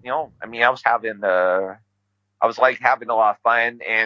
But as for role playing, I would go off and it took one of my supporting characters who took the tiger name from Eli and kind of ran with it. Red Tiger Kid, was his name at the time. So it's okay, I don't care if he wins. I'm just gonna have some fun, with him. But I mean, Red Tiger Kid kind of became like my secondary character, so it was bouncing between the two of them. But they both ended up being in Angle Feds by the time I was done. I gotcha. So you're handling both these characters, and one obviously is a direct correlation of the other. But you're handling them in Angle Feds now. You found new life in e-wrestling. Yep. And what's it like? So I know you're running. You said one mainstream. Where's the other one running? You said. Well, it was never MVR, which started off as being the. Was it Seattle Pro or was that mainstream? Mainstream became Seattle Pro, or Seattle Pro became mainstream, and NDR, which is handled by the run by the handler for Billy Danielson. He went off and another former interview. Originally, it was the developmental link for Seattle Pro mainstream. And Tiger, Red Tiger Kid, started up in developmental there, and eventually won their version of the world title. And so I tried to stick around with him, but I was having a hard time. And at the same time I was doing all this, I was still not feeling completely satisfied with everything. And I had heard someone go off and, write or read something once upon and says, well, if you don't like what's happening in Efed, why don't you go write your own shows? And it wasn't directed at me, but I thought, you know what, maybe I will. And so just for my own amusement, I started writing a show called Pro Wrestling Grand Prix. And the title of the show was Charge. And so I created all my own characters. It was based around Eli. Eli was the first world champion in the Fed. And if anyone wants to go check it out, just type in Buck U Productions as one word. And it should be probably the first thing that comes up. And if you go all the way to the bottom, you'll find that the first couple of shows were maybe not the first show, but the first several shows were really good. And then about somewhere around the 20th show, everything starts to go downhill because it would take me a whole weekend to go off and to write one of these shows. I was originally just writing them for my own amusement. And it eventually became a job almost. Yeah, it became a thing, and I ended up, writing my own women's all pro wrestling. And last fall, I ended up getting really sick with COVID. And while I did that, I wrote a bunch of results for a promotion called Battle Japan, but realized right away that there was no way that I could do 3 feds and try to handle everything else. So I stopped doing that. And, sorry, I'm kind of drawing the blank now. But yeah, I mean, so I was having the success with mainstream and NBR and still doing, the occasional Twitter feds and everything. And I just felt really good.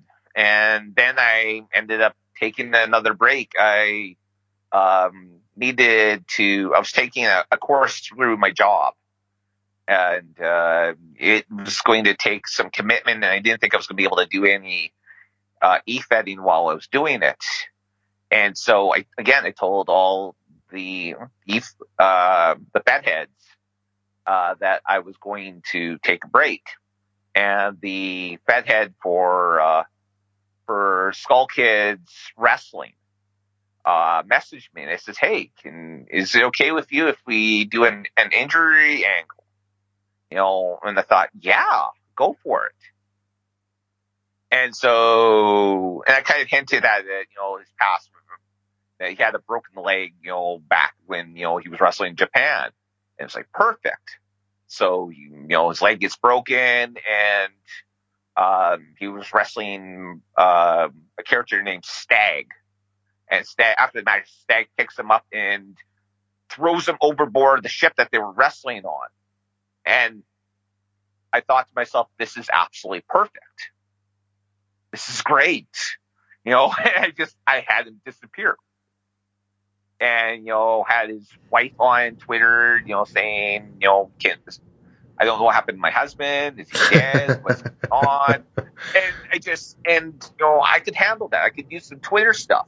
But I couldn't do any wrestling because I was studying for a course.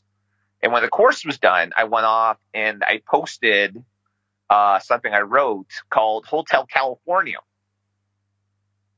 And a bit of a backstory on all this. Now, the song absolutely rocks.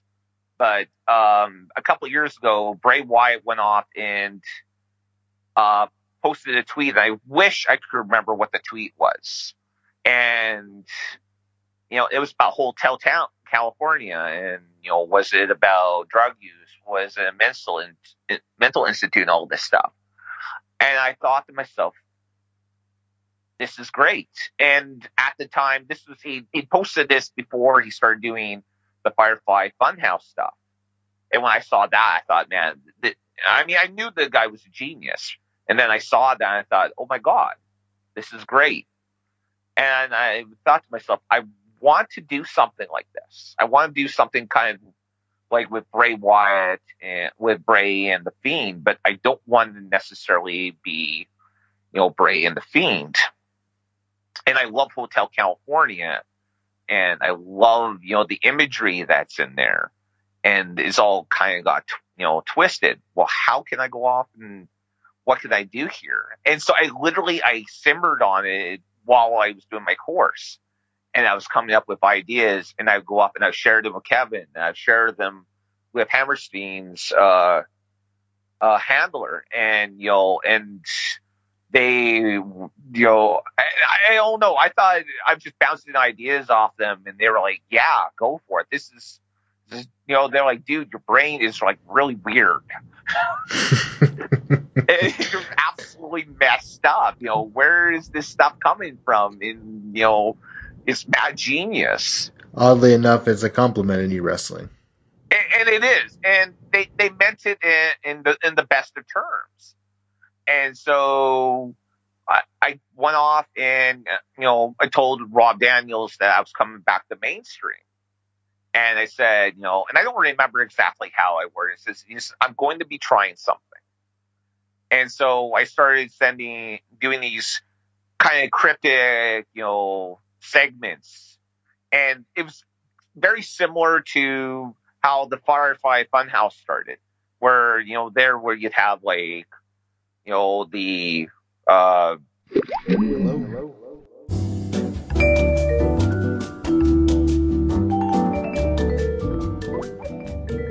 so you just rejoined mainstream.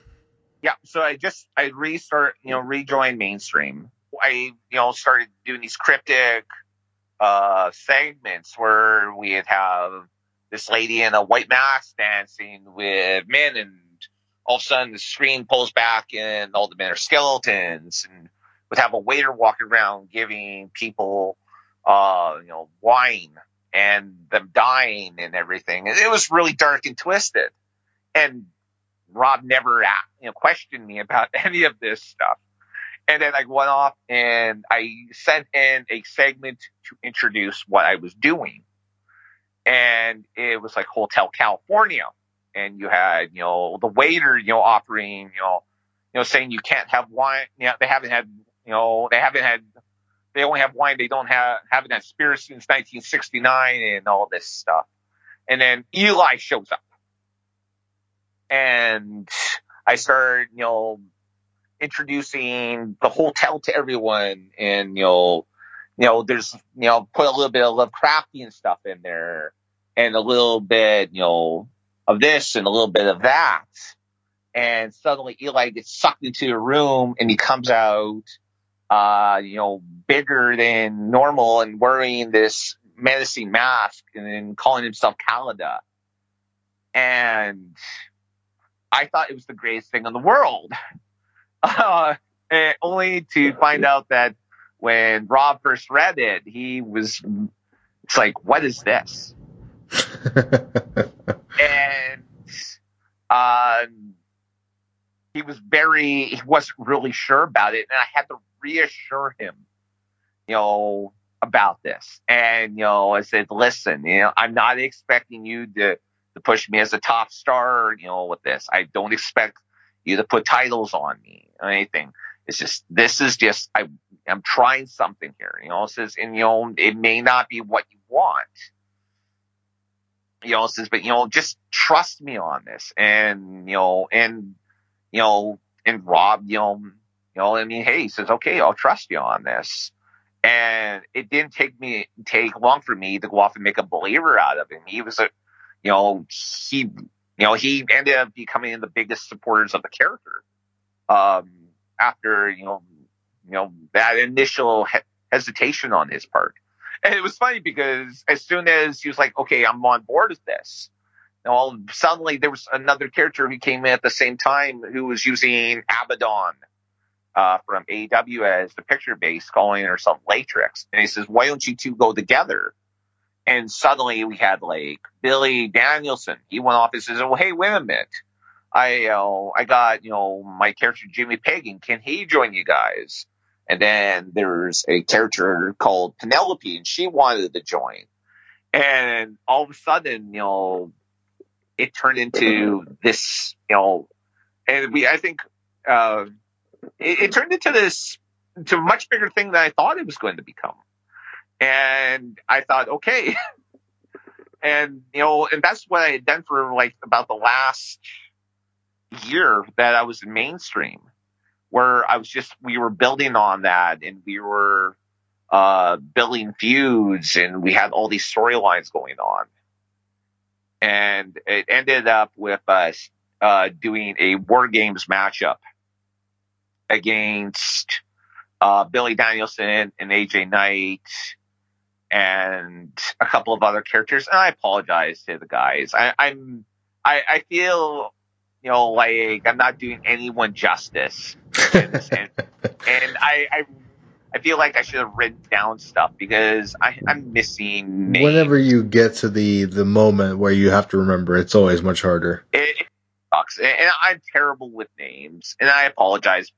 But we did War Games, and my team lost. And I knew going in, I think me and Billy were the only ones going into it that knew that the team was going to lose. But it was going to be immediately, followed up, it was going to be a feud between Calda and Jimmy Pagan. And problem was that, everything sort of started falling apart, and I started losing interest in things, and was having a hard time getting motivated. And while I had been in mainstream, I had joined UWL. Yes. Very familiar with UWL and my guy Jay Jefferson over there. Yeah, Jay and Jay and I got along, fairly well. And I went in, there with Calda as well. And he went off and started using Calda like the Great Muda, which I absolutely loved. I thought that was perfect, for Calda, for someone who didn't want really, didn't get the supernatural aspects of what I was doing. Jay went off and went with what he understood. And I was perfectly willing to go along with it. And I just kept doing the same crazy shit that I've been doing in mainstream. But I had a feud that completely fell apart there. And it just kind of took the wind out of my sails. And again, that had nothing to do with Jay. But, when this feud fell apart, I suddenly had nothing to do. And Jay didn't know what to do with me. And so I was like, I need a creative outlet. And there's no creative outlet here anymore. And I don't want to just sit around trying to post creepy ass things if I don't have someone to play off. Yeah. And so I left UWL, and when everything after War Games and mainstream, I don't know what happened. It wasn't clicking anymore. And I, was kind of feeling burnt out again. And I felt burnt out a couple of times. So I've always had to kind of step back. And I had stopped writing my like PWG, P and WAPW at the time. And I had been trying to do a couple shows for Hotel California. And again, guys, go check out, Bucky Productions. It's just search it. The first show is probably my masterpiece as far as shows are concerned. It is the weirdest ass thing I've ever done. And it's probably the most brilliant.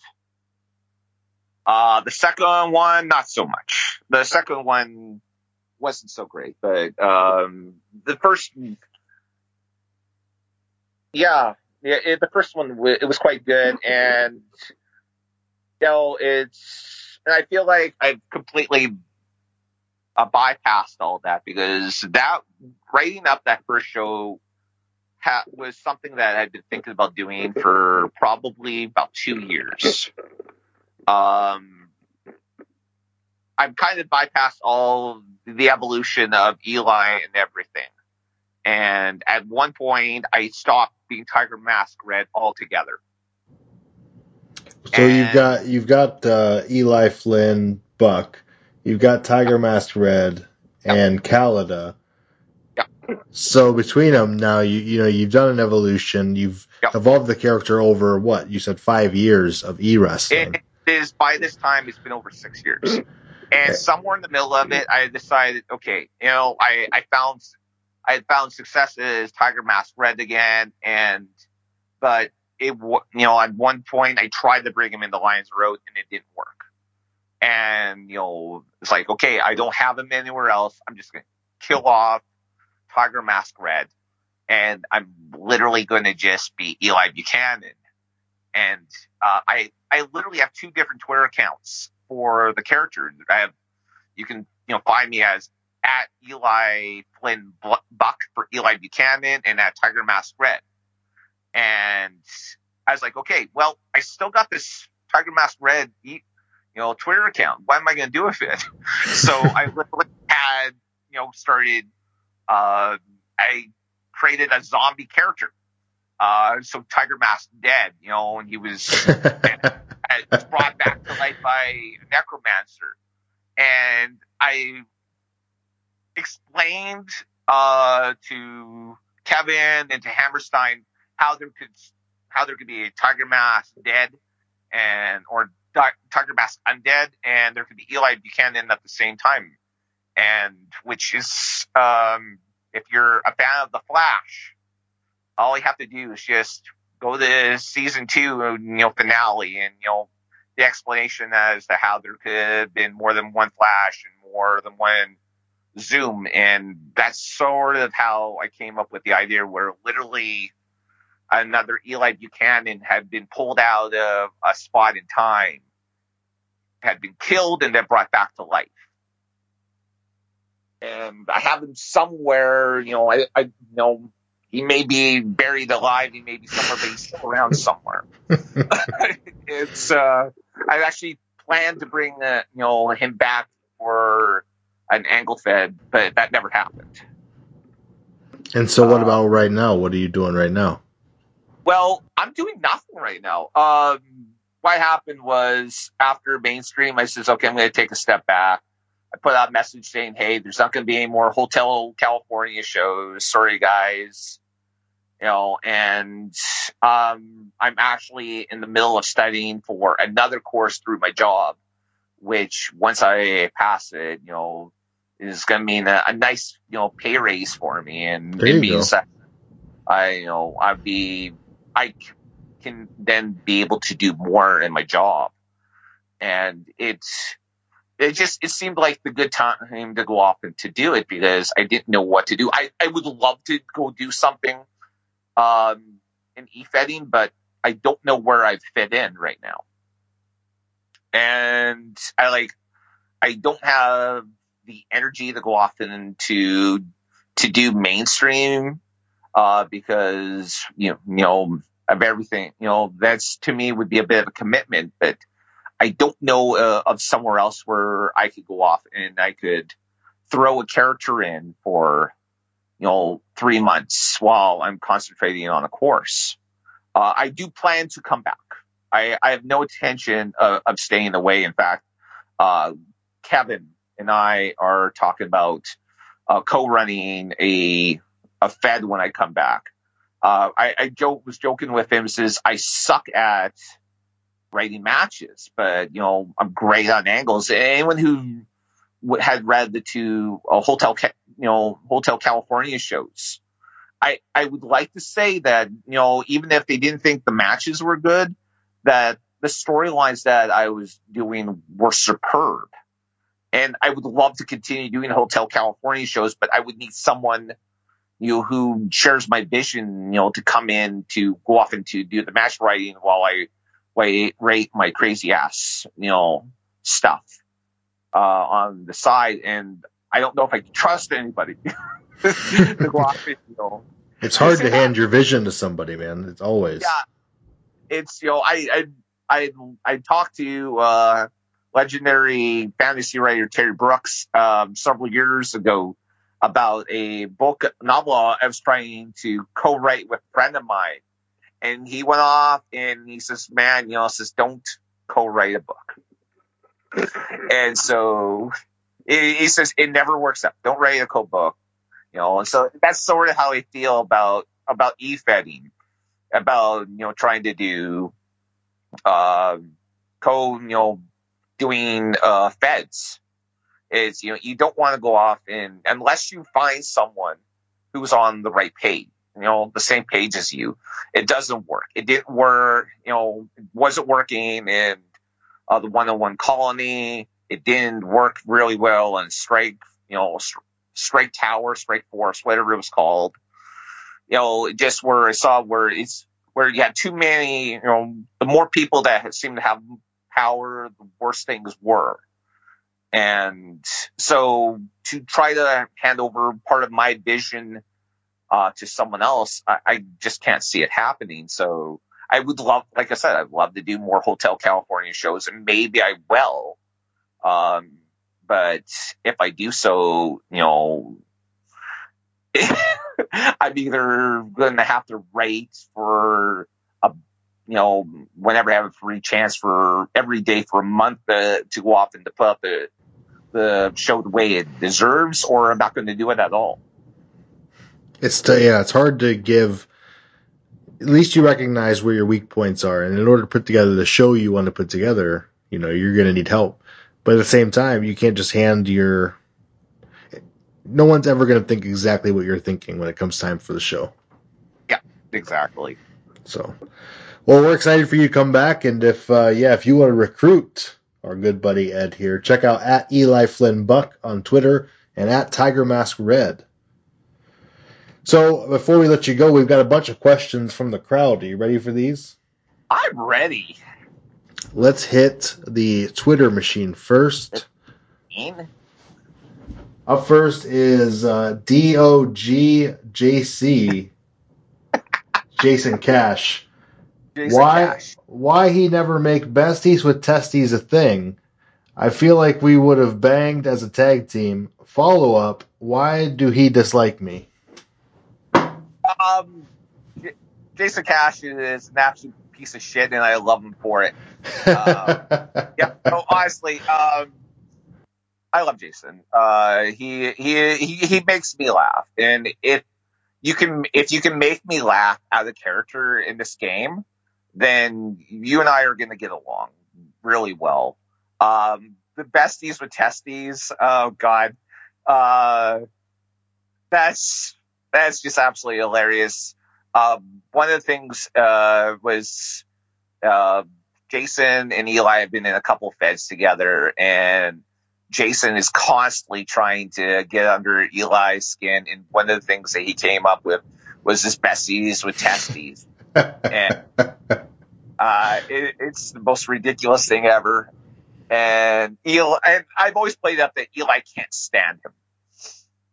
And, although there are times where you see the cracks in him, so you kind of get that he sort of likes Jason.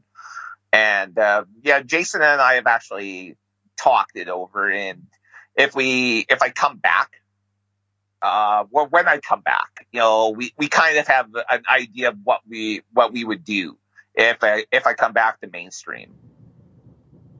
That's exciting stuff. Yeah, he looks like a decent. It's fun when you can ask questions and also rib somebody on the side. Yeah. Oh yeah. And so, yeah. And why do I hate? Again, it's just Jason's garbage. He's an absolute piece of shit. Well, his next question is, when will the hotel return? I missed the lawnmower. Again, it's, I don't know. He's not allowed to touch the lawnmowers at California. He's already broken 2. So, which is literally a thing he ended up, and the first show he ended up smashing into the foyer on a lawnmower, and then he ended up crashing one in the second show into a tree. So I don't know if I ever did the third show. Yeah, he'd probably end up on another lawnmower because I love running gags. So, but There you no, go. he's not. So in character, he's not allowed anywhere near a lawnmower because he already owes the hotel a lot of money for the two he smashed up. Up next is Count Novik, E-Wrestling's favorite vampire. Would you be interested in joining my army of the undead? Free blood is a big perk. Free blood. Well, that's always a bonus. You know what? I have a feeling that Eli would fit in very well. And just the twist and goofy character that he became. With Hotel California, absolutely he would absolutely fit in there, and and some of the misfits that would come along with him, Lottie and the Puppet Tiger and all those would probably absolutely love to join us. So sure, why not? See, you got a whole division joining the army of the undead. Oh, absolutely, man. It's go off and dig up Tiger Mask Undead from wherever. Nice callback. Guerreros of Lucha up next on Twitter. What the fuck is this I'm tagged in? In seriousness, though, I hope everyone's well. I have, like I said, I was there for a while. I have a bit of a love-hate relationship with the guy there. I did mention it, but while I was at Stop Wrestling, he asked me if he could use Eli to do color commentary for the shows, and I hated it. I agreed to it, but it was so generic. And I went off and I made mention of it about 3 months ago on there, and he got pretty mad at me on Twitter. Says, "Why did you even bring this up?" And he says, "Well, I wanted to see if I could, get you to respond, because he's constantly, he hasn't done a show in like years, and yet he pops up every once in a while, to tweet something about someone being a thunder cunt or something like that. So I don't know, but yeah, I honestly, when I was competing there, I had a great time. I just, him doing, I just didn't like the way the color commentary was done there, and that's I think one of my biggest pet peeves about Efed is the color commentaries. Like, if you're not really good at it, maybe don't do it. It's I don't do it because when I write my shows, I don't do color commentary because I absolutely suck at it. So that's just who I am. Up next on Twitter Machine, Hero High Spot. Can I do a Hotel California match against Eli a year from now? Absolutely. He is he's actually one of the people that I would like to have a match with. And it's never, I don't think, he and I have kind of teased it in the past, and it's, I don't know, for one reason or another, it's never, we've never really been able to pull it off. We've never been in the same place at the same time. So I'd love to do it. Not just in Hotel California, anywhere. Very much. DOGJC. Jason Cash is back. Again? Okay. Can I host a slumber party at the hotel, but only invite people I dislike? Star treatment, the works. People that you don't like? That's right. Oh, you evil son of a bitch. Absolutely. Seriously, our line at the hotel is you can check out anytime you like, but you can never leave. So, if he wants to bring his worst enemies to come there so that they can never leave. By all means, man. I mean, hey, we could use the extra bodies. Smart strategy. Smart strategy, yeah. Finally, Tiana Buck on Twitter, at _Tiana_Taylor_. What has been your favorite feud? What are some people you wished you could have feuded with but didn't get the chance to? Tiana. My dear friend Tiana, who apparently went off and married Eli's brother, since I went off and, quit doing the character, or at least, suggesting by calling herself Buck. That would, yeah. Well, I mean, obviously, Hammerstein would probably be my favorite. AJ Knight was another one. Everything that we did with I did with both of them during the Red Army, and everything I've done with Hammerstein since then, was really great. I think, who do I wish that, I had a feud with? I don't know. I mean, it's Griff Hawkings. There you go. He is one. I mean, he and I interact a lot on Twitter. He actually, one of my purely Twitter characters, Tabitha Timms, who splits her time between doing acting jobs and is kind of like a real life Buffy the Vampire Slayer character. They're constantly getting into like mischief with one another, where they're fighting monsters and everything. And so he's an absolute hoot, but he and Eli have kind of had matches in the past, but nothing like really serious. So I would love to do something serious with him. And he's probably on top of my list. And Rob Daniels, actually. The only time that I've ever actually had a match with Rob Daniels was at the very beginning of Lions Road when Eli was wrestling Splin Buck. And it was right before I left. Rob Daniels beat him. I mean, I knew Rob was probably going to beat me because I really didn't know what I was doing with Lynn at the time. And I really wanted to do something with him in UWL, and I might be willing to go back to UWL if I had a chance to feud with Rob. Because I have a feeling that whether it's straight up Eli being like normal, or if, I could get into more of supernatural aspects with Calada, or bring back Tiger Mask Red, or whatever, I would have a lot of fun, because I really like Rob Daniels. And so I think there's a story that could be told there, and I'd be very interested in doing it. Good answer. And Rob Daniels, another former guest on the show. You're just running through him today.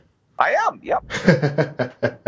Over on the Discord side of things, we've got Meg. What's up with the dimes in Eli's pick? First off, they aren't dimes. They're actually Roman coins. Oh. And Eli's name on there is like Eli's dead. And my thought process behind it is that I don't know whether when I come back, whether it's going to be as Eli Buchanan, or if I'm going to try to do another run with Tiger Mask Red. But, in tradition, back in the day, when someone died, you would put coins on their eyes so they could pay the tollman to get into the afterlife. And so that's where the idea of the picture with the coins on the eyes came from. That he's dead and he's on his way to the land of the dead, so to speak. I like it. Nice way to say that I'm retired for now. And Eli has died 7 times, so I mean this is the 8th time, so whatever. It's pretty much it's his real gimmick. He dies all the time. What can you say to Efeders coming up now? Don't take this game so serious. It's good That'd advice, probably always. be my biggest thing. When I was, especially during that first year that I was doing this, I was getting so frustrated with myself, and I was getting so mad. And there were people that I was getting mad at, and God bless them. Some of them were really hard people to deal with, and they couldn't help themselves. But just there's one guy who, I don't want to name names, but he went off and he would go off and he said that he had the Efed version of PTSD. And I was like, what the fuck is that? And, he went off and came at me one day with this entitlement speech for Lions Road, and I absolutely let him have it. And they just said, I've been here just as long as you, and I don't have this entitled attitude. And so from someone who has allowed, frustrations to kind of, to take the enjoyment out of how much I'm loving it, and from someone who has had to deal with people who obviously are not enjoying as much as they should, that they could be, and it's, affecting other people's games. This is a game. You're going to win. You're going to lose. There's always going to be someone that's better at this than you. You're always going to find someone that, someone likes better than you. So, I mean, if you're an Angle Fed and you're getting pissed off that you're getting buried every week, then go find somewhere else. Because it may just be they don't get your character. Or they may be that, hey, my friend, they want to put over their friends or whatever. And if it's an Angle Fed, then whatever, man. And that's the thing about Angle Feds. If you're getting sick of that, go do, if you think you're too good for that, go, go write RPs in a Fed and prove to everyone how good you are. Or go find somewhere else that you're going to enjoy. And it's like, don't allow this game to mess with you. It's a game. And that's all, and to some people it's more than that. But, it's enjoy it. This has been, I have, at times I felt like this has been the bane of my existence, and other times is probably been one of the most cathartic experiences of my life. And, at this point, I just want to enjoy myself. So if you don't like my character, I don't care. I don't care. That's the way to be. And that's why I just go to places why I stick with mainstream, and why whenever Kevin pops up, I go do a thing with him, because I know I'm going to have fun there. I'm going to enjoy myself there. And I know that, I'm not going to walk away feeling, after a couple of weeks and think, man, this was a mistake. So Alex Smiley is up next on Discord. And if you could turn any modern wrestler into an ant to join the Revamps 101 colony, who would it be, and what would the resulting gimmick be? I saw this question from Alex, my dear friend Joe Mant. You know what? I don't know. I was kind of looking at, at Buddy Murphy, actually, or Buddy Matthews, he calls himself now. And I kind of, it'd probably be with something along with his old best kept secret, so it'd be called like the world's best secret ants or something like that. We probably and just have them come out there and just absolutely where he just went out there and would have the best matches on the show, and no one would give him any credit. And he'd come out like, oh wow, where's this guy been? Well, he's been here the entire time, and you guys just won't book him. So, I mean, that's probably where I would go in, I mean, hey, I mean, if Alex wants to start up, one-on-one calling, I mean, hey, he knows how to get a hold of me. Alex, get at him. That's what the people are waiting for. All right. Ron Hall McDonald's up next. Highlander 4-H. What was the best advice you ever got from someone else in the hobby? I actually, and I don't remember. Honestly, I think it would be somewhere along the lines of don't let it bother you. You're not wrong about that. Who is someone you most enjoyed working with? Hammerstein. Honestly, I think every time he and I went off and did anything with each other, it was fun. It was gold. It got to the point where we were getting sick and tired of being in the same bed with each other, not because we didn't love each other. We absolutely did, but it's like we'd be in the same bed. It's just, hey, we're going to put you two against each other. Of course you are. You're two? Okay, we fought in Lions Road, we fought in Seattle Pro, we fought in Kamikaze, we fought here, and we fought there, and we fought in all these other places. Yeah, sure, why not? And again, AJ Knight was another one who I really, really loved to fight. And again, we just you have certain level of chemistry with certain people, and this in professional wrestling and e-fetting, where you know that if you're going to work together with certain people, it's like, okay, this is fun. And I've always had fun with Hammerstein. I've always had fun with AJ Knight because we understand each other really well. Makes sense. Yeah, the people you work with the most tend to write the best stories with you. Yeah. And I guess if I had to say it, I guess I hate to admit it because I know it's going to go to the jerk's head, but Jason Cash is, I guess, one now. And I shouldn't say that because he's going to listen to this and he's like, at the top of his lungs. Like, I'm the best. Yeah. Yeah. All right. What's your greatest accomplishment in e-wrestling? Honestly, I think it would be, and whereas mainstream is an angled fed, they do a tournament every year, and it's an RP tournament. And I won the Emerald City Classic a few years back. And this is that bit after I said I don't want to do RPs anymore. And I won it.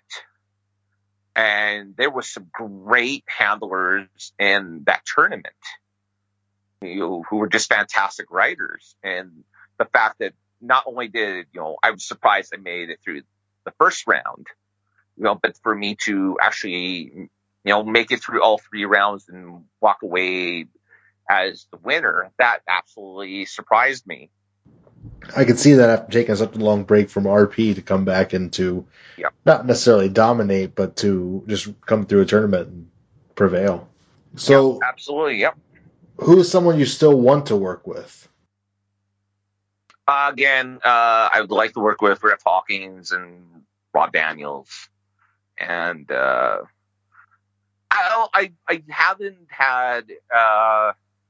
There's a couple other people who I would love just to have proper feuds with.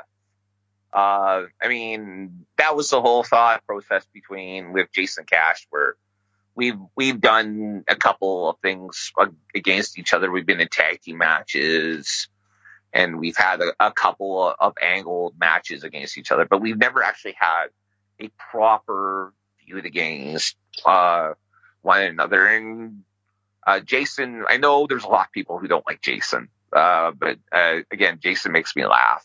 And I would really like to be able to explore that in the feud for a bit and see what I could really do with him, as opposed to like, oh, we're going to have you two fight each other. There's no backstory to this. It's like, okay, let's build something here. Let's see if we can, if we can, if there's some magic here that we can go off and we can do something really good with. Because I haven't had that real experience of being excited about a one-on-one feud ever since Hammerstein retired. So it's been some time then. It's been some time, yeah. Hammerstein retired about a year ago, and I haven't talked with him in about 6 months. So that might be one of the reasons why I feel a little burnt out, because I'm missing my friend a bit. So is there anything left in the hobby you still want to accomplish, other than working with a handful of people that you haven't? I think at some point, and I don't know if it's going to be with Eli or maybe with one of my supporting characters, but I'd like to take a run at world champion. Like, Eli's a multiple-time world champion. He's been world champion in almost every Fed he's been in, with the exception of UWL. And so I don't know. I mean, I'd like to maybe go on another round with him, but at the same time, I don't know if I might want to do it with a different character as opposed to him, because I'm having too much fun with, having Eli being kind of this twisted, psychotic character, and I don't know if that necessarily works on that level. So maybe it's time that I flesh out one of my other supporting characters. I have quite a few. So maybe it's time to pull out someone like Iron Man Brody or something out of my back pocket, kind of go at it and see what I can do with them while I'm having fun. I don't know if I have anything I really want to do, but I mean, I'm excited to find out what's next. Maybe I'll go somewhere else. There's other places that out there, and so if there's somewhere that I can go and I instantly think, yeah, this would be a fun place, that opens up the possibilities. And I think, hey, as long as there's stuff to do, as long as there's possibilities, I think I'll stick around. There you go. And there's a million Feds out there. It's just about finding the right fit for anybody. Exactly. Yep. So, what real wrestlers have the most influence on your character? Bray Wyatt. There you go. Easy answer, huh? Bray. Yeah, he honestly, again, when I first started the character, Bray Wyatt was influenced when I started to go into doing the Calda character, Bray Wyatt and the Fiend. I'm going to be very excited to see what Bray Wyatt or Wyndham Rotundo does when he finally is free from WWE around Halloween. Yeah, there you go. That's a good time for his character too. Well, and it just, again, he because the old Bray Wyatt character was influential with Tiger Mask Red and being with Calda and everything. I've kind of taken some of the stuff that he's done and have tried to turn it into twist it around into my own version. I've taken my own play of it where you can go off and you can clearly see, oh well, he's taking that from Bray Wyatt, but it's not like a blatant ripoff. Right. I think as far as the wrestling style goes, there's a bit of Eddie Guerrero and obviously a little bit of Buddy Murphy and the Steiner brothers and Taz, because I love suplexes. I think suplexes are great. So I take the things that I love. Like, I love Lucha Libre. So there was some influence in there, and I love a little bit of strong style. So he's got that in there. Suplexes and, so it's a little bit of, cornucopia, I guess. I have different influences on there. I think the only thing I don't go off and having had influences like probably be like the 80s wrestlers. I don't love those guys, but it just, I don't think There's not much wrestling style to it. not much wrestling style there. No, it's, although, I mean, honestly, if Killer Bees were an awesome tag team, I think more babyface tag teams should start wearing masks during matches so they can cheat. Kevin asks, did you ever have a story that got away from you either because the other person vanished or general circumstances changed? And if so, what happened? Oh, God. It happens to me constantly. And honestly, the feud in UWL, there were some circumstances there that was out of my control. And the guy I was feuding with decided he was going to leave. And we were going to go off. We were going to do a bit of a blow off. And that kind of took the steam out. There was constantly things where I would start doing, I started to get stories going.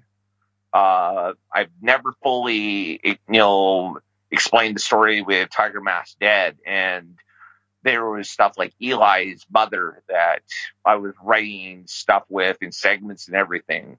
And I was trying to do a Hotel California, and that didn't pan out. There was all these.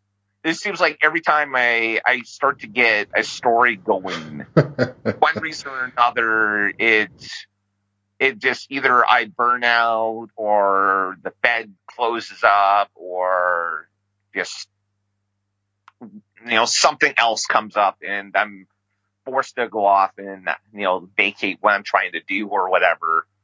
But yeah, it happens. It's happened constantly, I think.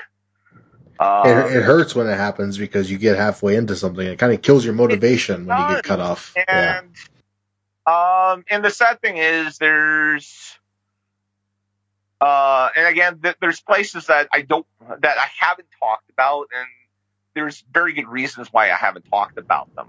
Yeah. And those places started off being extremely fun and really were very inspiring to me. And then then it shut down. And I was like, okay, don't know if I should go on with trying to do this. And I think the biggest thing. I went off and I had done an angle there, and this cat, again, I don't want to mention by name, and that I really was starting to get on all cylinders there. I was having some fun. I knew what I was doing, and then it all came crashing down, and it stopped me in my tracks. It's understandable, and in that situation for sure. Yeah. Well, Ed, that's what we got for you from the crowd. So I really appreciate you taking the time to do the Efed podcast interview. Before I let you go, is there anything else you want to plug, promote, put over? You know what, guys? I'm on a bit of a break, but you know what? I encourage you guys to go check out Mainstream. Those guys are knocking it out of the park, even though I'm not there. Go check out UWL. Those guys are having a lot of fun over there. And if you want to know exactly how my mind works, go check out my blog. Just again, type in Buck U Productions, BUCKU Productions, and should come up on the top there. All of my PWG shows are on there. All my WATW shows are on there. The Hotel California shows are on there. I encourage you go off and read. If you don't read anything else, go off and read the Hotel California shows. And just to understand just how absolutely crazy I am. Probably some of you'll be thanking the Lord above that, I'm not doing anything because it's a problem. probably going to be shaking your head, thinking, what's wrong with that guy? And others will think that this is bloody, brilliant. I mean, I've literally had people say, telling me, says, there's no way you wrote this stuff and have never done drugs. I tell them, hey, I only have 2 vices, and that's, Jack Daniels and Coke. So it's, and neither of them, but yeah. And,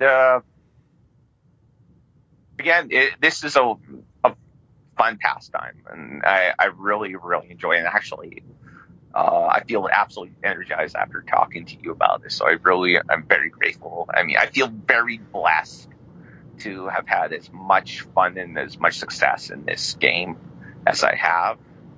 And it feels great to come on and to just talk about it with people who understand it. My wife, I keep trying to explain to her. I've been explaining to her for 6 years what e-fedding is, and she still doesn't get it. Yeah. And and at one point she says, "Are you making money doing this?" And I'm like, "No." And she said, "Well, why are you doing it then?" So I think she would be a lot more excited if I, when I won matches, I was actually making money off of it. But, so it feels good to come on and to be able to talk with someone who's as passionate or even more passionate about this pastime as I am. Well, thanks, man. It's been a lot of fun talking to you and getting to know you a little bit better. So definitely check out at Eli Flynn Buck and at Tiger Mask Red on Twitter. That's how you're going to know when Ed steps back into the game. He says he's energized. So if you want to make a pitch to him, maybe now's the time. And get at him now and see where he fits in when he comes back to e-wrestling. I'm excited to see it. All right. Well, thank you very much. Thank you. Until then, guys, check out the Efed podcast. We got an interview with Ed here, and you can check him out on Twitter Machine. Check him out in the Efed podcast Discord and anywhere else you listen to your podcast. All right, that's going to wrap it up for the Efed podcast this week. Had a great time talking to Ed, talking about all the creative stuff that he used to do and is doing with Eli Flynn, Tiger Mask Red, and Kaleida. Brian, we want to thank our sponsors, of course. We want to thank 100%. OccupyProWrestling.com. Great sponsor of ours. Fantastic. We want to also thank FSW Network, the future stars of wrestling. FSWNetwork.com, as little as $6.99 a month. You can get some hot wrestling action. You can't beat it. We've also got to thank EWTs for being a great sponsor of ours, Brian. They are fantastic. You can check out all the fresh, hot t-shirt action over at efedtees.com or ewtees.com.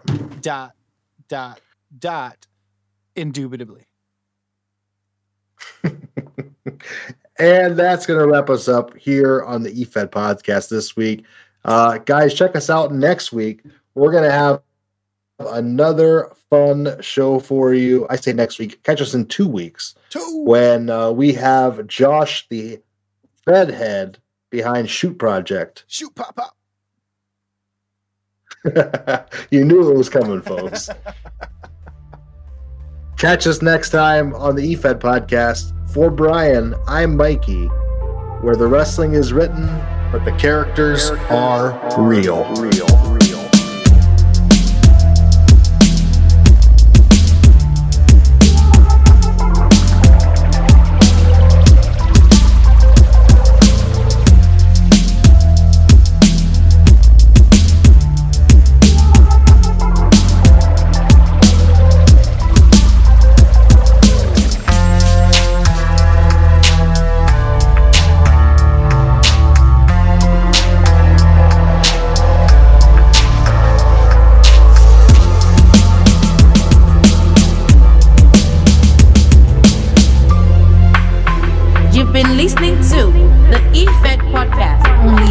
Economic Jobcast Network, presented commercial-free on Patreon.